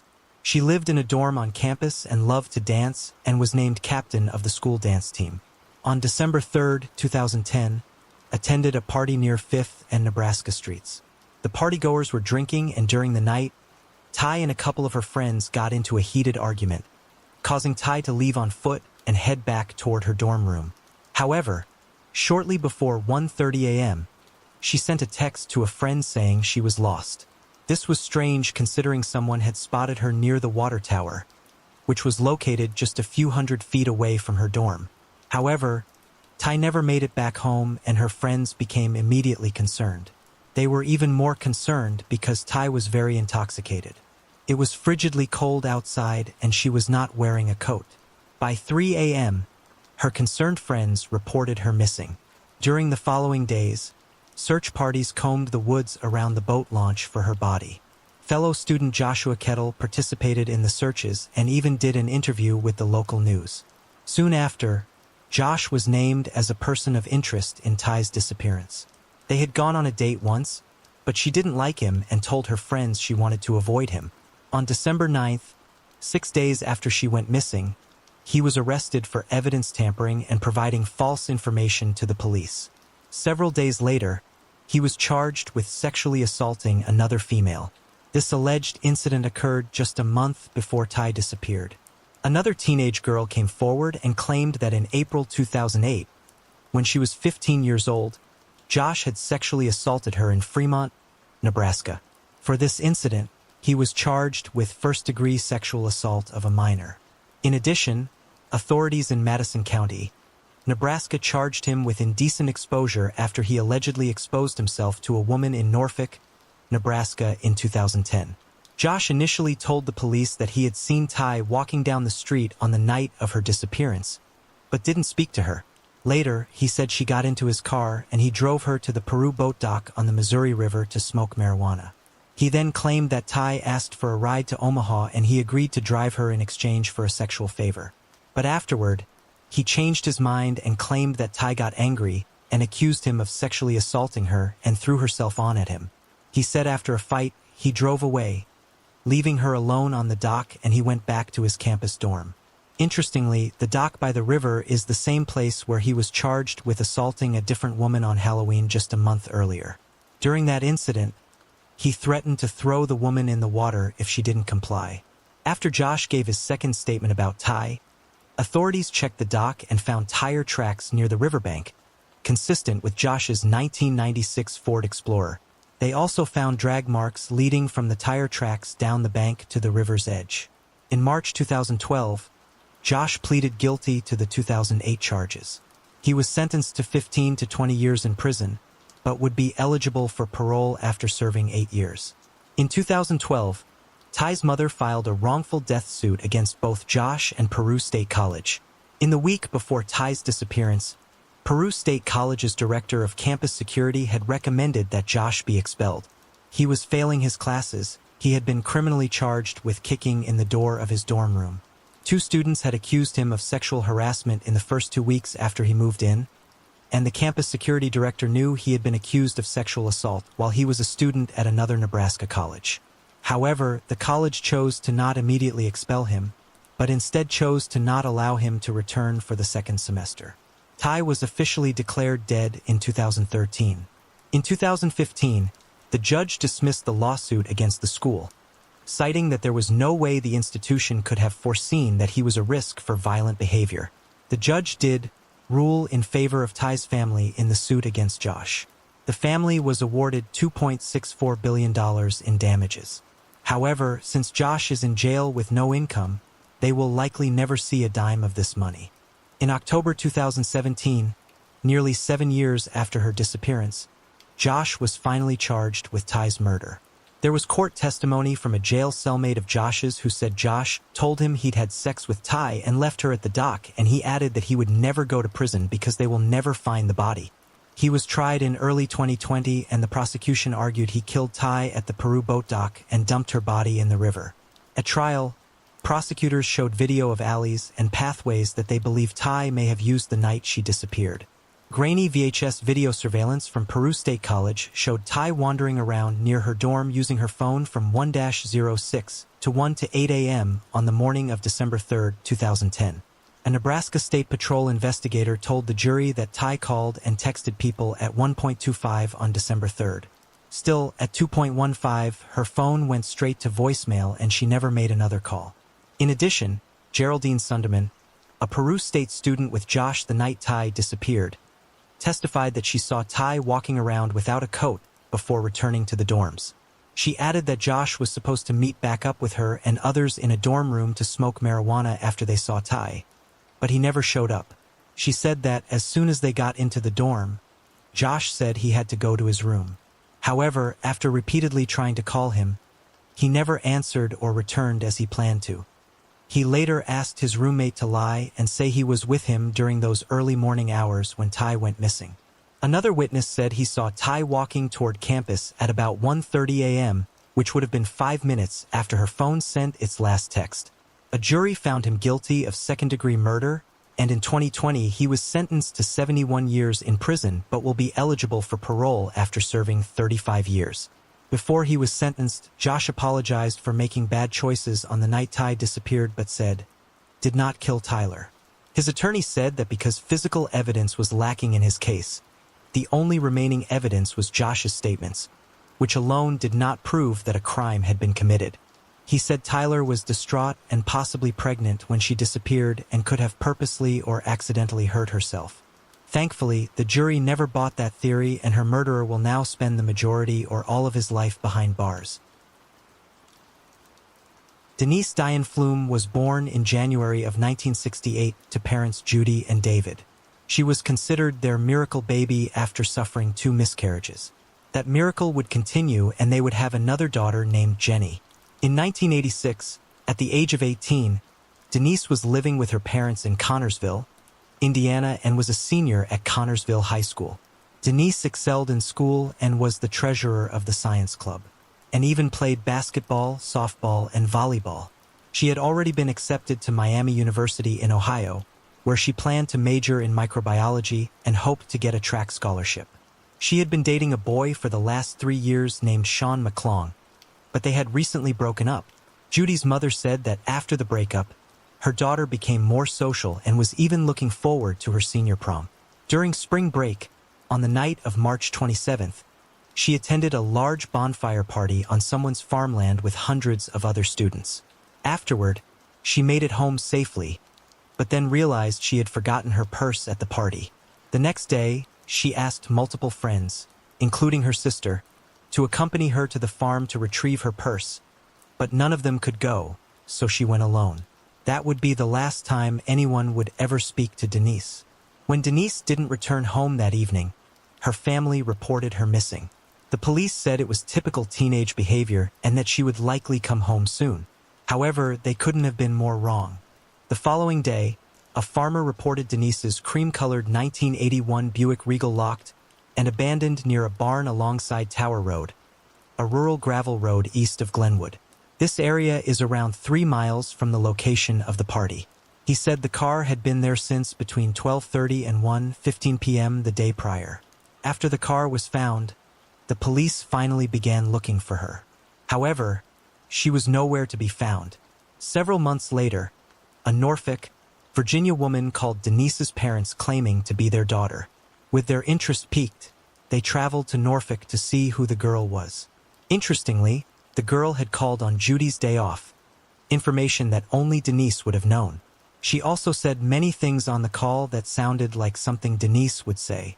When they arrived in Norfolk, the girl initially denied calling the family, but eventually came clean and said she called because she thought she had seen Denise at a local shopping center. Unfortunately, this would prove to be a dead end and the case would go cold for many years. In 2017, Sean McClung, the ex-boyfriend of Denise, was given a voice stress test regarding his involvement in her disappearance, and he failed. In 2018, investigators continued looking into Sean, and following a tip from a former girlfriend of his, they searched the Mary Gray Bird Sanctuary. Cadaver dogs alerted to the possibility of human remains at the 4th pond at the sanctuary. After a long delay due to torrential rains, the pond was searched, but unfortunately nothing was found. In 2020, Sean was interviewed again by authorities. This time, he was in jail on 2 unrelated cases and would finally provide investigators with the answers they had been searching for all these years. Sean told police that Denise had picked him up on the day of her disappearance and they headed toward the farm where the party was. However, they got into a nasty argument which ended in Denise's murder. Sean then called a few friends to help move her body. He confessed in exchange for a promise of immunity for his statements and dismissal of the 2 unrelated charges, but he refused to lead authorities to her body, or maybe he just didn't know where she was. However, since the agreement for immunity required him not to withhold any information, he couldn't receive immunity for his confession. Instead, he was charged with voluntary manslaughter in her presumed death. At the time of his confession, Sean was suffering from a terminal illness and died 2 months after his confession at the age of 56. In the hospital, 5 days before his death, he told his lawyer that he didn't know what had happened to Denise and had only confessed to killing her because he wanted to get out of jail, basically recanting his confession. In April of 2021, EquiSearch Midwest, along with CCRT, Indiana K-9 Search and Recovery, and the Fayette County Sheriff's Department searched for her remains. The search resulted in no reporting of any specific discoveries, but Denise's father remarked that it gives them a better idea of where Denise's remains are not located. There is one location they want to search, but have not been allowed to do so by the owner.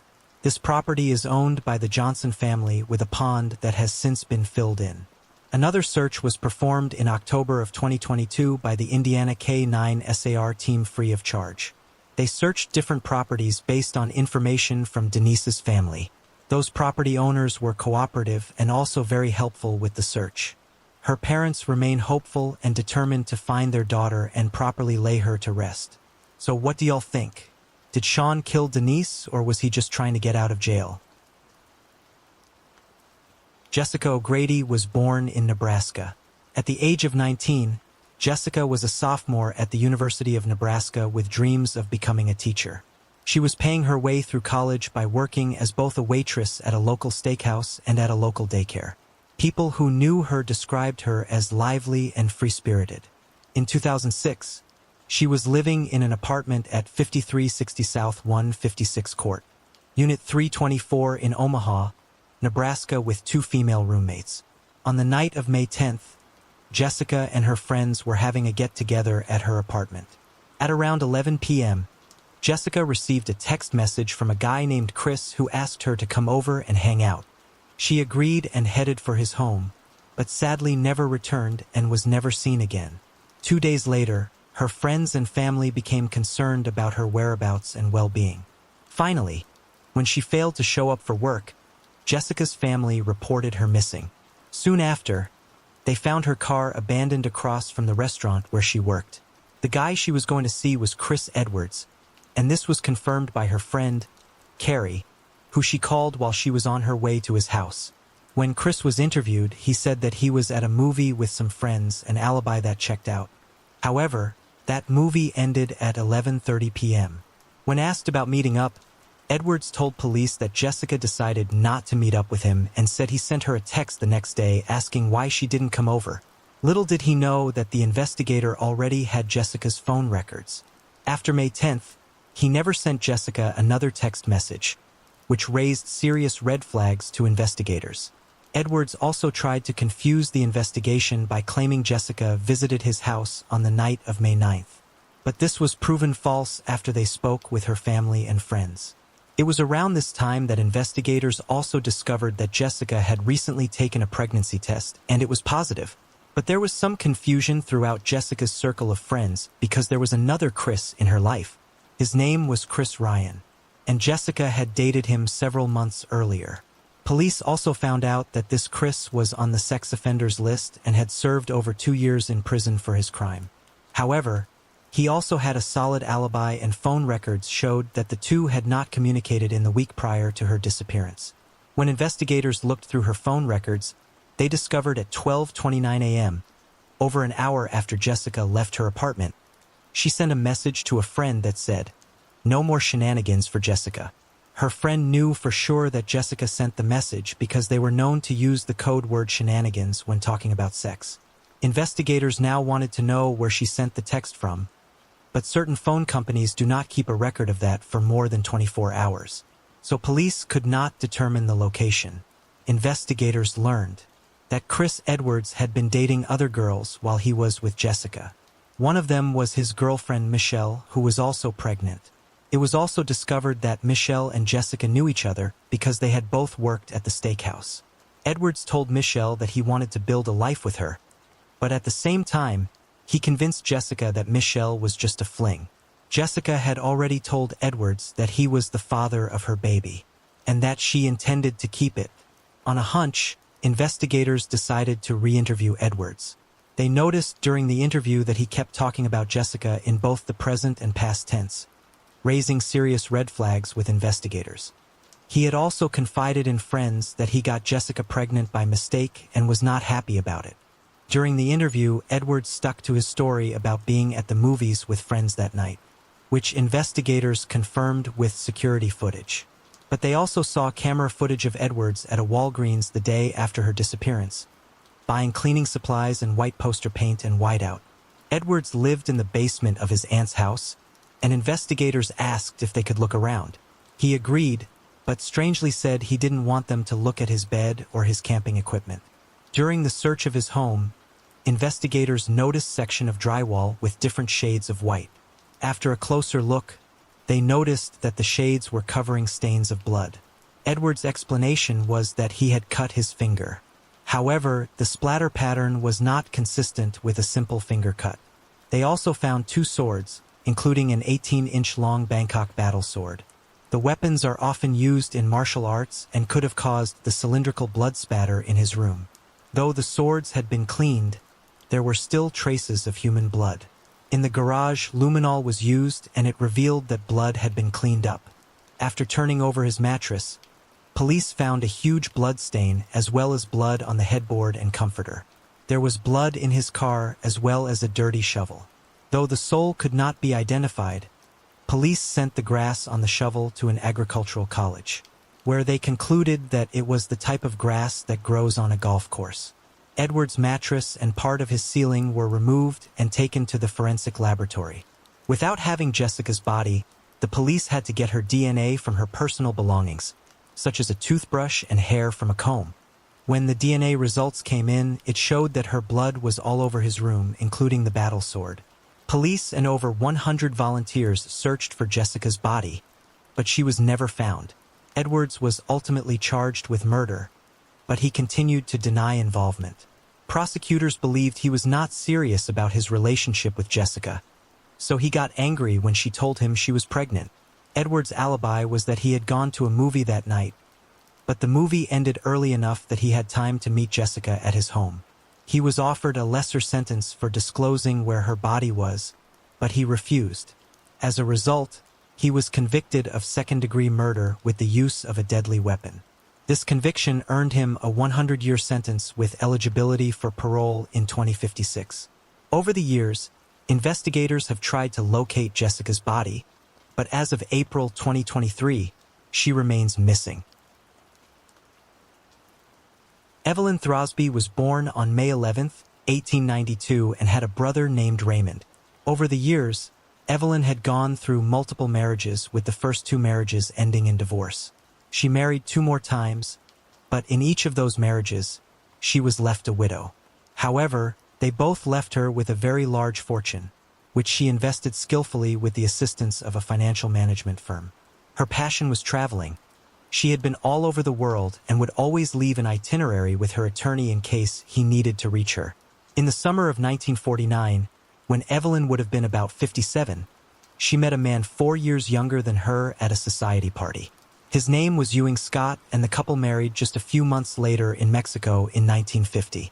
After the wedding, the two settled into a mansion in the wealthy Los Angeles neighborhood of Bel Air at 217 North Bentley Avenue.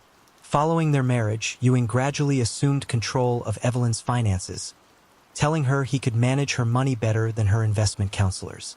He identified himself as an investment broker and land developer, but strangely he had no source of income. He convinced her to fire her secretary and took over paying her bills and dealing with her banking business.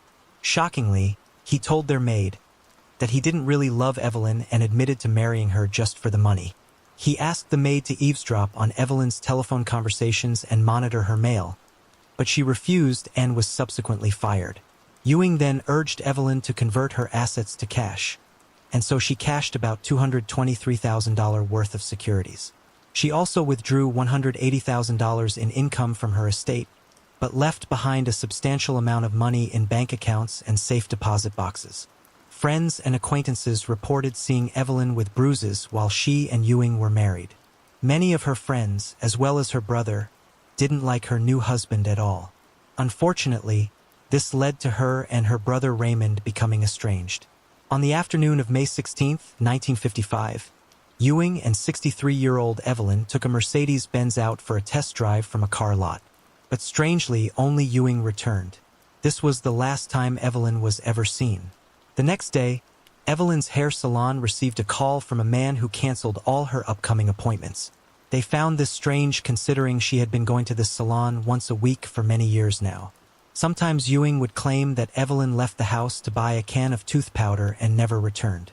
Other times he would say that she had been sent to a sanitarium for alcoholism or that she may be somewhere in the East. Anytime someone asked how to get in touch with her, he basically refused to answer.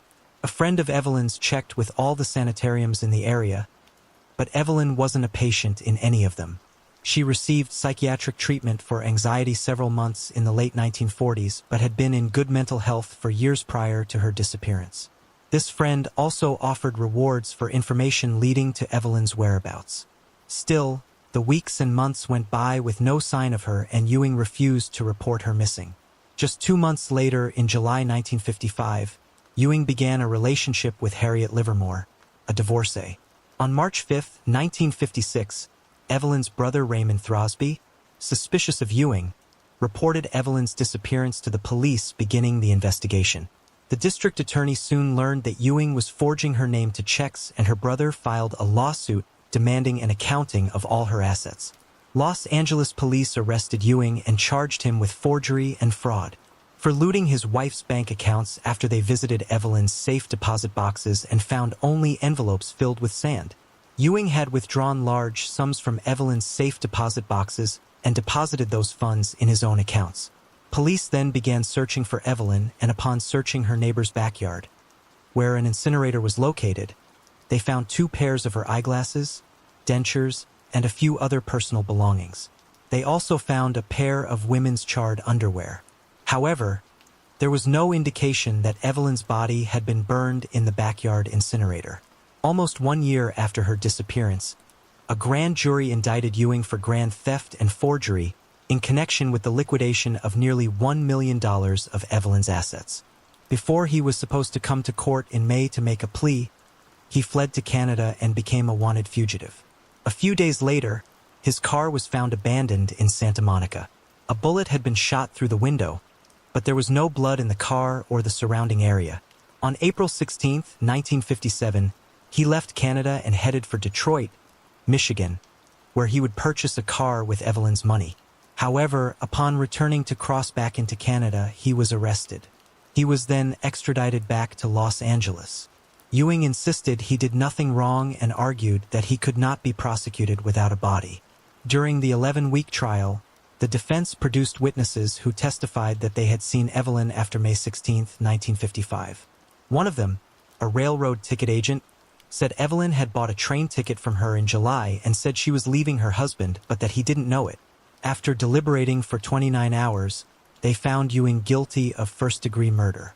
The first-degree murder charge was due to Evelyn's sudden interrupted life pattern, and prosecutors said Ewing killed his wife to gain control of her estate.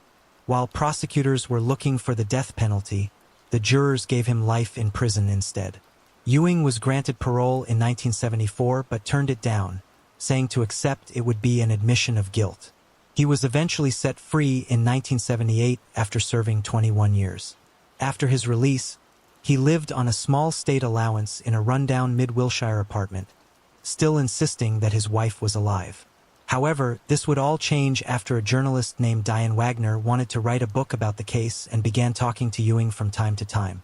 Finally, in 1986, 30 years after her disappearance, the journalist produced a tape recording where Ewing appeared to admit to the murder. He described that he struck her once on the head with a rubber mallet and then buried her body in the desert 6 miles east of Las Vegas, Nevada. Wagner's book Corpus Delicti was published in 1986 and included Ewing's confession during the last interview. The confession surprised investigators, who had always assumed that the body was concealed in some part of the San Diego freeway, which had been under construction near the couple's home at the time of the murder. Ewing was the first murderer in U.S. history to be convicted without a body. Ewing died in 1987 at the age of 91, and as of 2023, Evelyn's remains have never been located. Kristen Denise Smart, a native of Stockton, California, was born on February 20th, 1977. At the age of 19, she was a freshman at California Polytechnic State University, known as Cal Poly in San Luis Obispo, and was living in the Muir Hall dormitory. Kristen was described by those closest to her as a very friendly and generous individual. She was a competitive swimmer and had traveled to many places, including Hawaii and South America. She had originally enrolled at the University of California at Santa Barbara, but transferred to Cal Poly early in her freshman year. On May 25, 1996, she attended an off-campus party with other college students on Crandall Way. After becoming intoxicated, she briefly passed out on the lawn and was struggling to walk. She later left on foot close to 2 a.m., headed to her dorm with Paul Flores and Cheryl Anderson. Once they reached the intersection of Perimeter Road and Grand Avenue, Paul said he would see Kristen home, so Cheryl went her own separate way. This was the last time Kristen was ever seen again. Later that day, on May 25th, her roommate contacted the police after Kristen failed to return home. When investigators interviewed Paul, he said that he walked Kristen as far as his dorm where they parted ways and claimed that after she left, he didn't know what happened. However, investigators noticed that Paul strangely had a black eye. When asked about it, he would then tell several different stories regarding his injury. At one point, he claimed he had hurt his eye playing basketball with a friend. But the friend told authorities he had the bruise when he showed up to the game. When confronted with the lie, Paul changed his story and told the police he hurt his eye while working on a truck at his father's home. He then told a third story to another friend where he claimed he didn't know how he got the black eye and said he just woke up with it. Authorities refused to take the missing persons report for 4 days because Kristen disappeared on Memorial Day weekend and college students often took impromptu vacations at that time. Kristen's parents have criticized authorities for not getting involved in the case sooner, saying they probably lost valuable evidence because of it. Even the police admit the delay hampered the investigation. Interestingly, at the time, Scott and Lacey Peterson were seniors at the college. As you may know, Scott and Lacey later married, and he was convicted of murdering her and their unborn son. In fact, in 2003, it was suggested that Scott could be involved in Kristen's disappearance and presumed murder. But that was proved untrue. Eventually, law enforcement searched remote parts of Cal Poly campus on horseback, and helicopters were used to canvass the area. Investigators interviewed those closest to Kristen, and Paul was identified as a person of interest very early on but continued to deny involvement.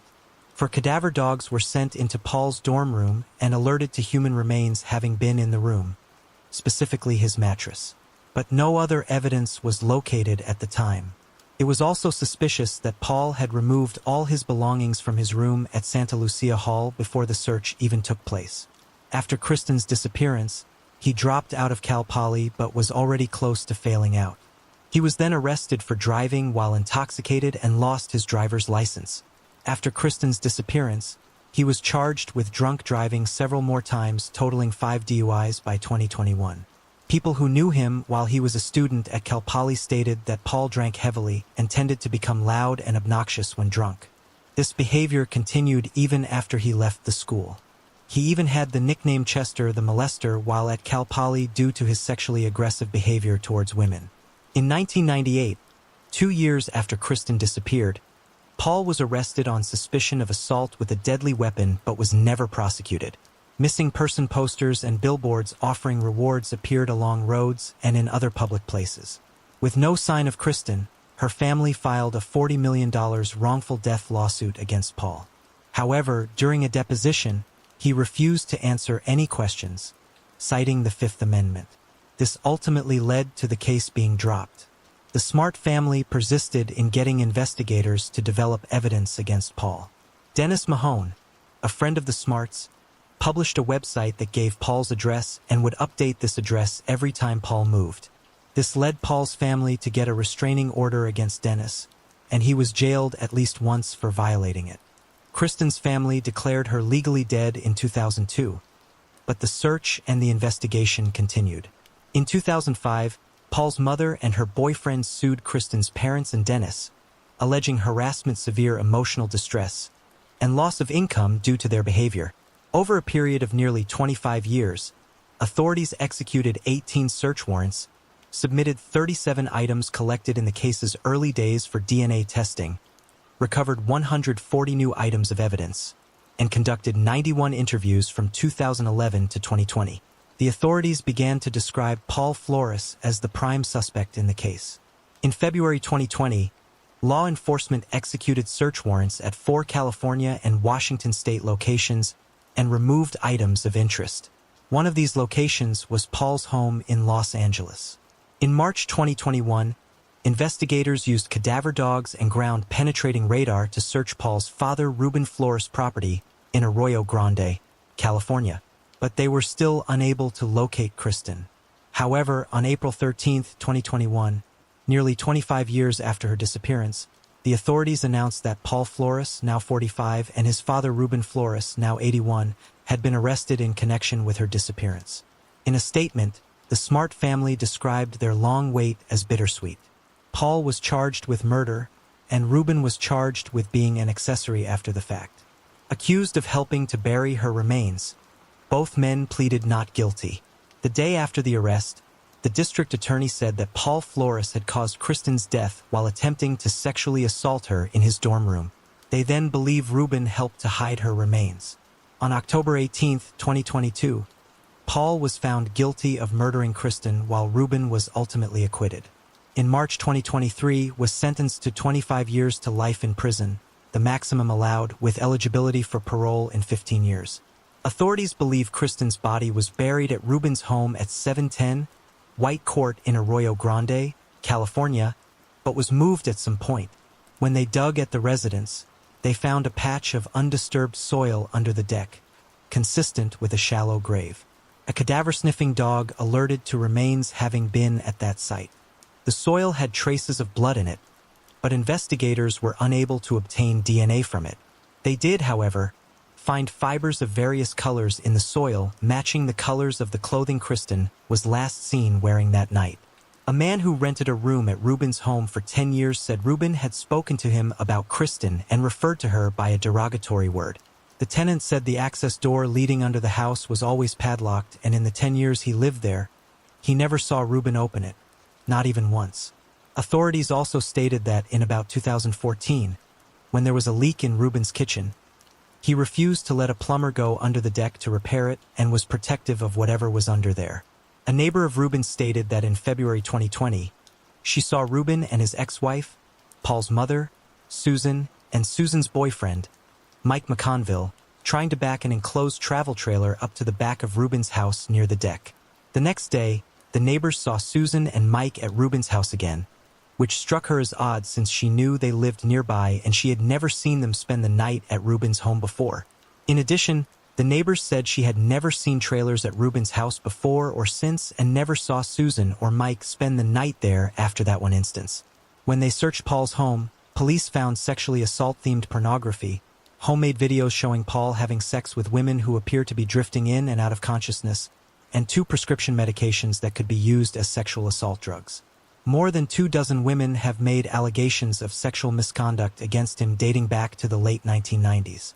4 of these women claim they were drugged and sexually assaulted after meeting Paul at bars or at his home.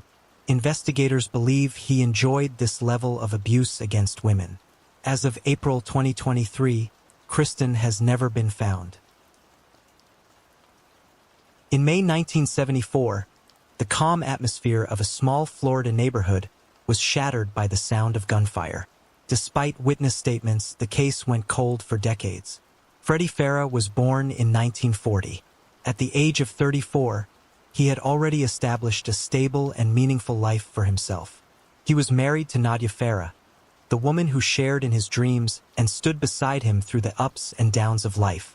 Together, they built a loving home and were blessed with 4 children, each of whom he adored deeply. His family meant everything to him, and those who knew him described him as a caring and dependable husband and father. Freddie was also a hard-working man, dedicated to providing for his loved ones. He owned and managed the Grand Park Food Store, a small but popular convenience store located at 2361 Kings Road in Jacksonville, Florida. Everything in Freddie's life seemed to be moving forward peacefully. His business was steady, his family life was filled with love, and his future appeared bright. But beneath that calm surface, fate had something unimaginable in store. Freddie had no idea that a terrible danger was slowly approaching. On May 22nd, 1974, tragedy struck the life of Freddie. That day began like any other, with Freddie tending to his customers and managing his daily business operations. However, the calm routine was abruptly shattered when an unknown suspect entered the convenience store and demanded money from him.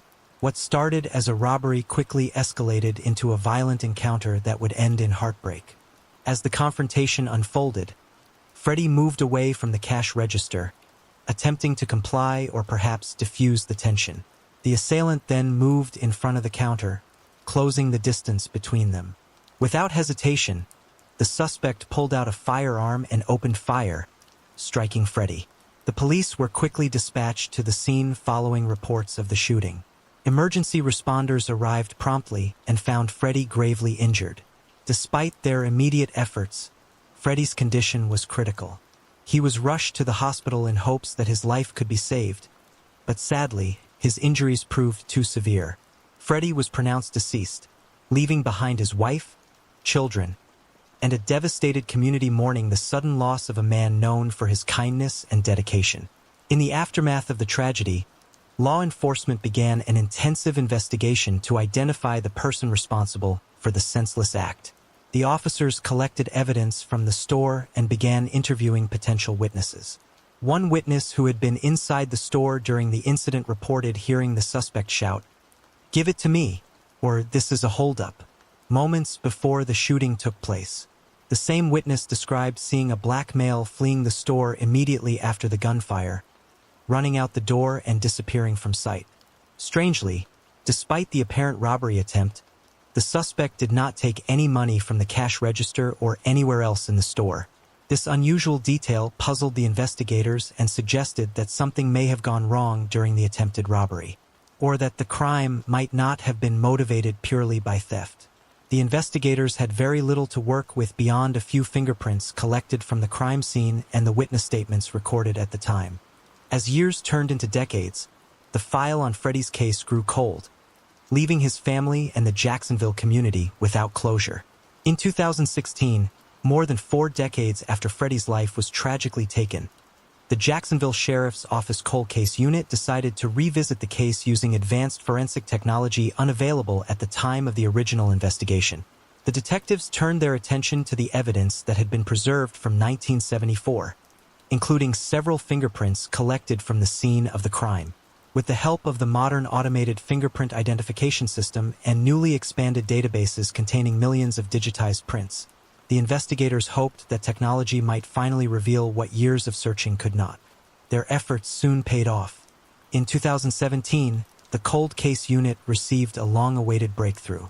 One of the fingerprints from the original evidence matched those of Johnny Lewis Miller, who was by then a 60-year-old street performer living in New Orleans, Louisiana. Miller's fingerprints were already stored in the system due to prior unrelated arrests, and it was this digital trail that finally linked him to this case. In May 2017, Miller was arrested in New Orleans under an out-of-state warrant for second-degree slaying and attempted armed robbery. The arrest marked a major milestone for both the investigators who had kept the case alive and for the Farah family, who had waited more than 40 years for justice. During police interviews, Miller reportedly admitted to being involved in the fatal robbery attempt, though he did not provide full details about the incident. His partial confession later became part of a plea negotiation.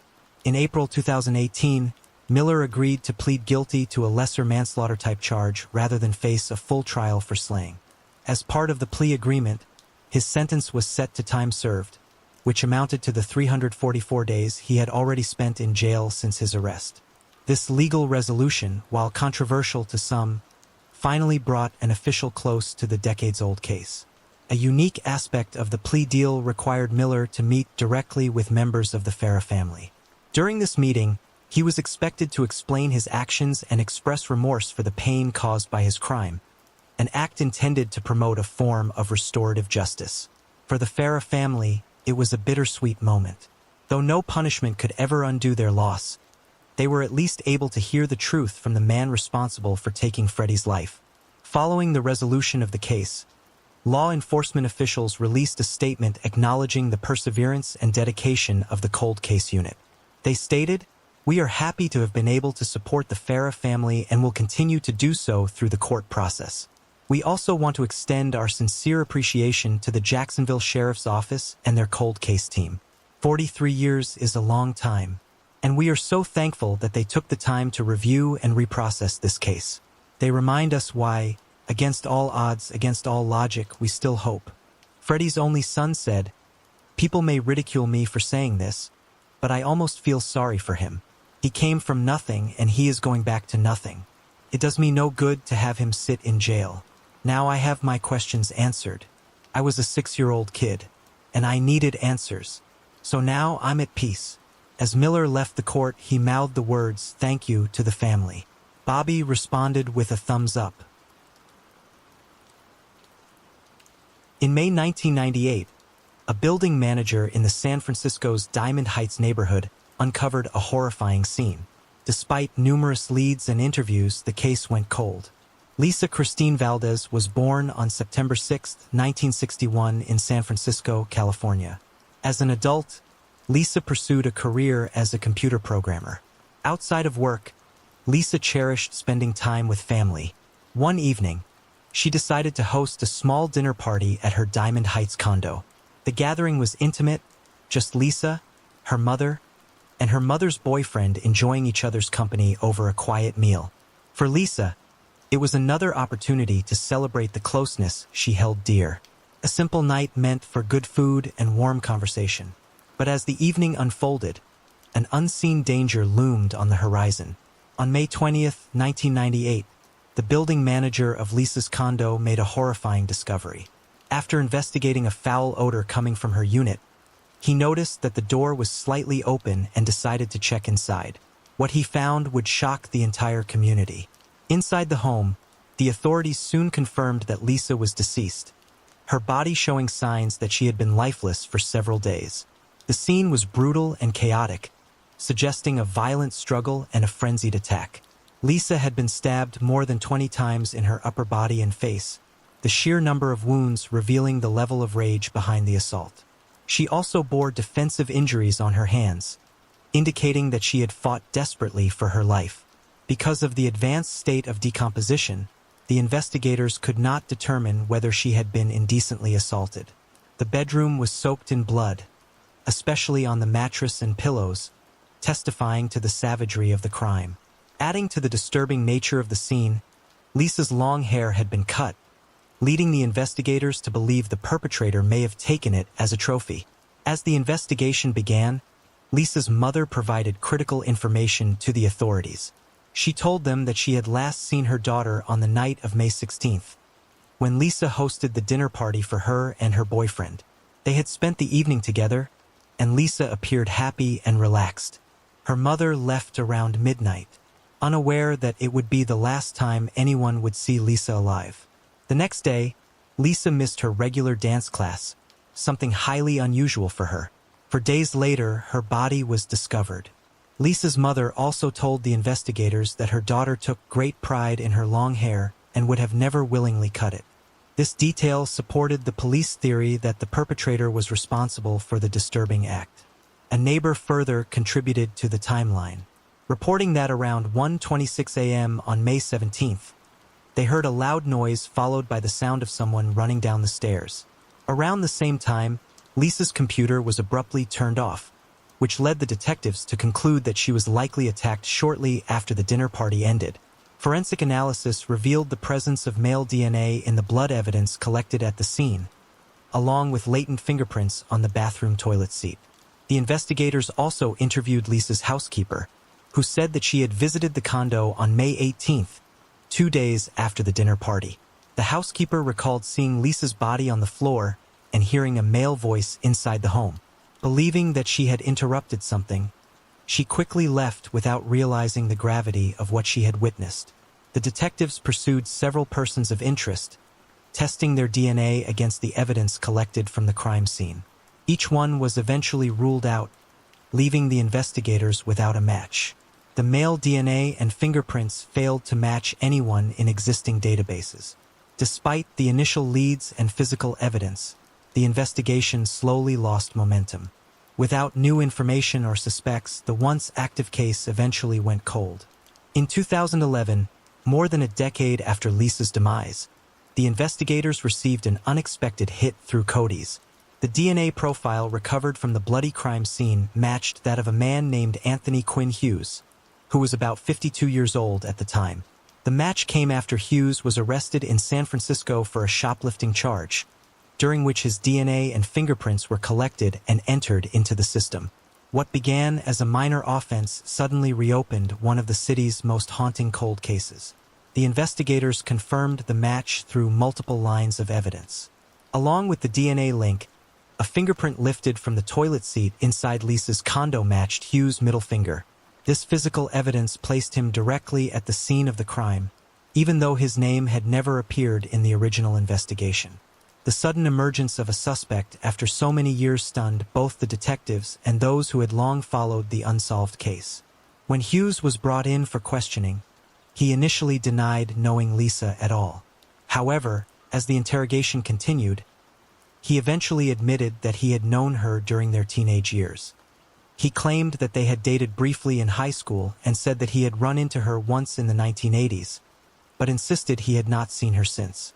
Despite his denials, the investigators found his explanations inconsistent with the mounting physical evidence linking him to Lisa's case. One critical detail stood out to the detectives. There were no signs of forced entry into Lisa's condo. This suggested that she had willingly allowed her perpetrator inside, indicating that the person responsible was someone she knew and trusted.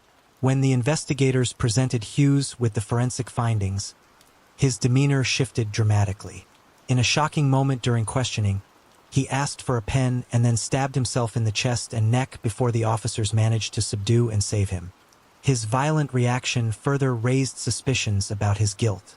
Evidence at the crime scene also suggested that Hughes may have remained in Lisa's home for more than a day after ending her life, before fleeing.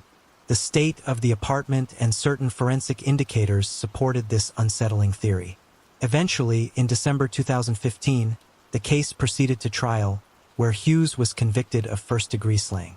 However, the charge of attempted assault ended in a mistrial due to insufficient evidence. Following his conviction, Hughes filed a motion seeking a new trial. The judge ultimately reduced the conviction from first-degree to second-degree slaying, citing procedural factors and the complexities surrounding the intent behind the crime. In 2016, Anthony Hughes was sentenced to 16 years to life in prison. Records later confirmed that he was incarcerated at the California healthcare facility in Stockton, San Joaquin County. In 1972, a 21-year-old man set out on a journey from New York to California but failed to return home. The case would only be solved decades later after effort made by a concerned family member. Robert Hutton was born in 1951. At the age of 21, he had taken on work in the construction industry. In 1972, when Robert failed to return home, worry quickly turned into fear. His mother waited, hoping for word or a sign of his whereabouts. But as the days passed with no contact, she knew something was wrong. She went to the police authorities and filed a missing person report, desperate for help in finding her son. The investigation began immediately, with the officers gathering what little information they could about his recent movements. Robert's mother told the police that he had been traveling from New York to California at the time of his disappearance. He often relied on hitchhiking or traveling by bus to get from place to place, a common practice for young men of that era seeking to see more of the country. It was not unusual for him to be on the road, but this time was different. He had vanished without a trace. Her account gave the investigators their first direction, but it also raised serious concern given the dangers of cross-country travel. Unfortunately, despite the detectives' best efforts, the case went cold. In 2011, almost 4 decades after Robert's case was opened, a new effort began under the direction of the Cook County Sheriff's Office to identify the unnamed victims of John Wayne Gacy. Gacy's crimes had shocked the nation. He was convicted of 33 crimes in 1980 and later executed in 1994. Each of his victims had been a young man, many of them traveling alone, trusting and unaware of the fate that awaited them. The timeline of Gacy's cases stretched from 1972 to 1978, years marked by the disappearance of many young men. Most of their bodies had been discovered buried in the crawl space beneath Gacy's home in Norwood Park, Illinois. The gruesome discovery had left the authorities with the difficult task of identifying all the victims, some of whom were never matched to a name or family. It was a painstaking process that continued long after Gacy's conviction. Decades had passed since Gacy's arrest and execution, but advances in DNA technology and renewed public interest gave investigators new tools to work with.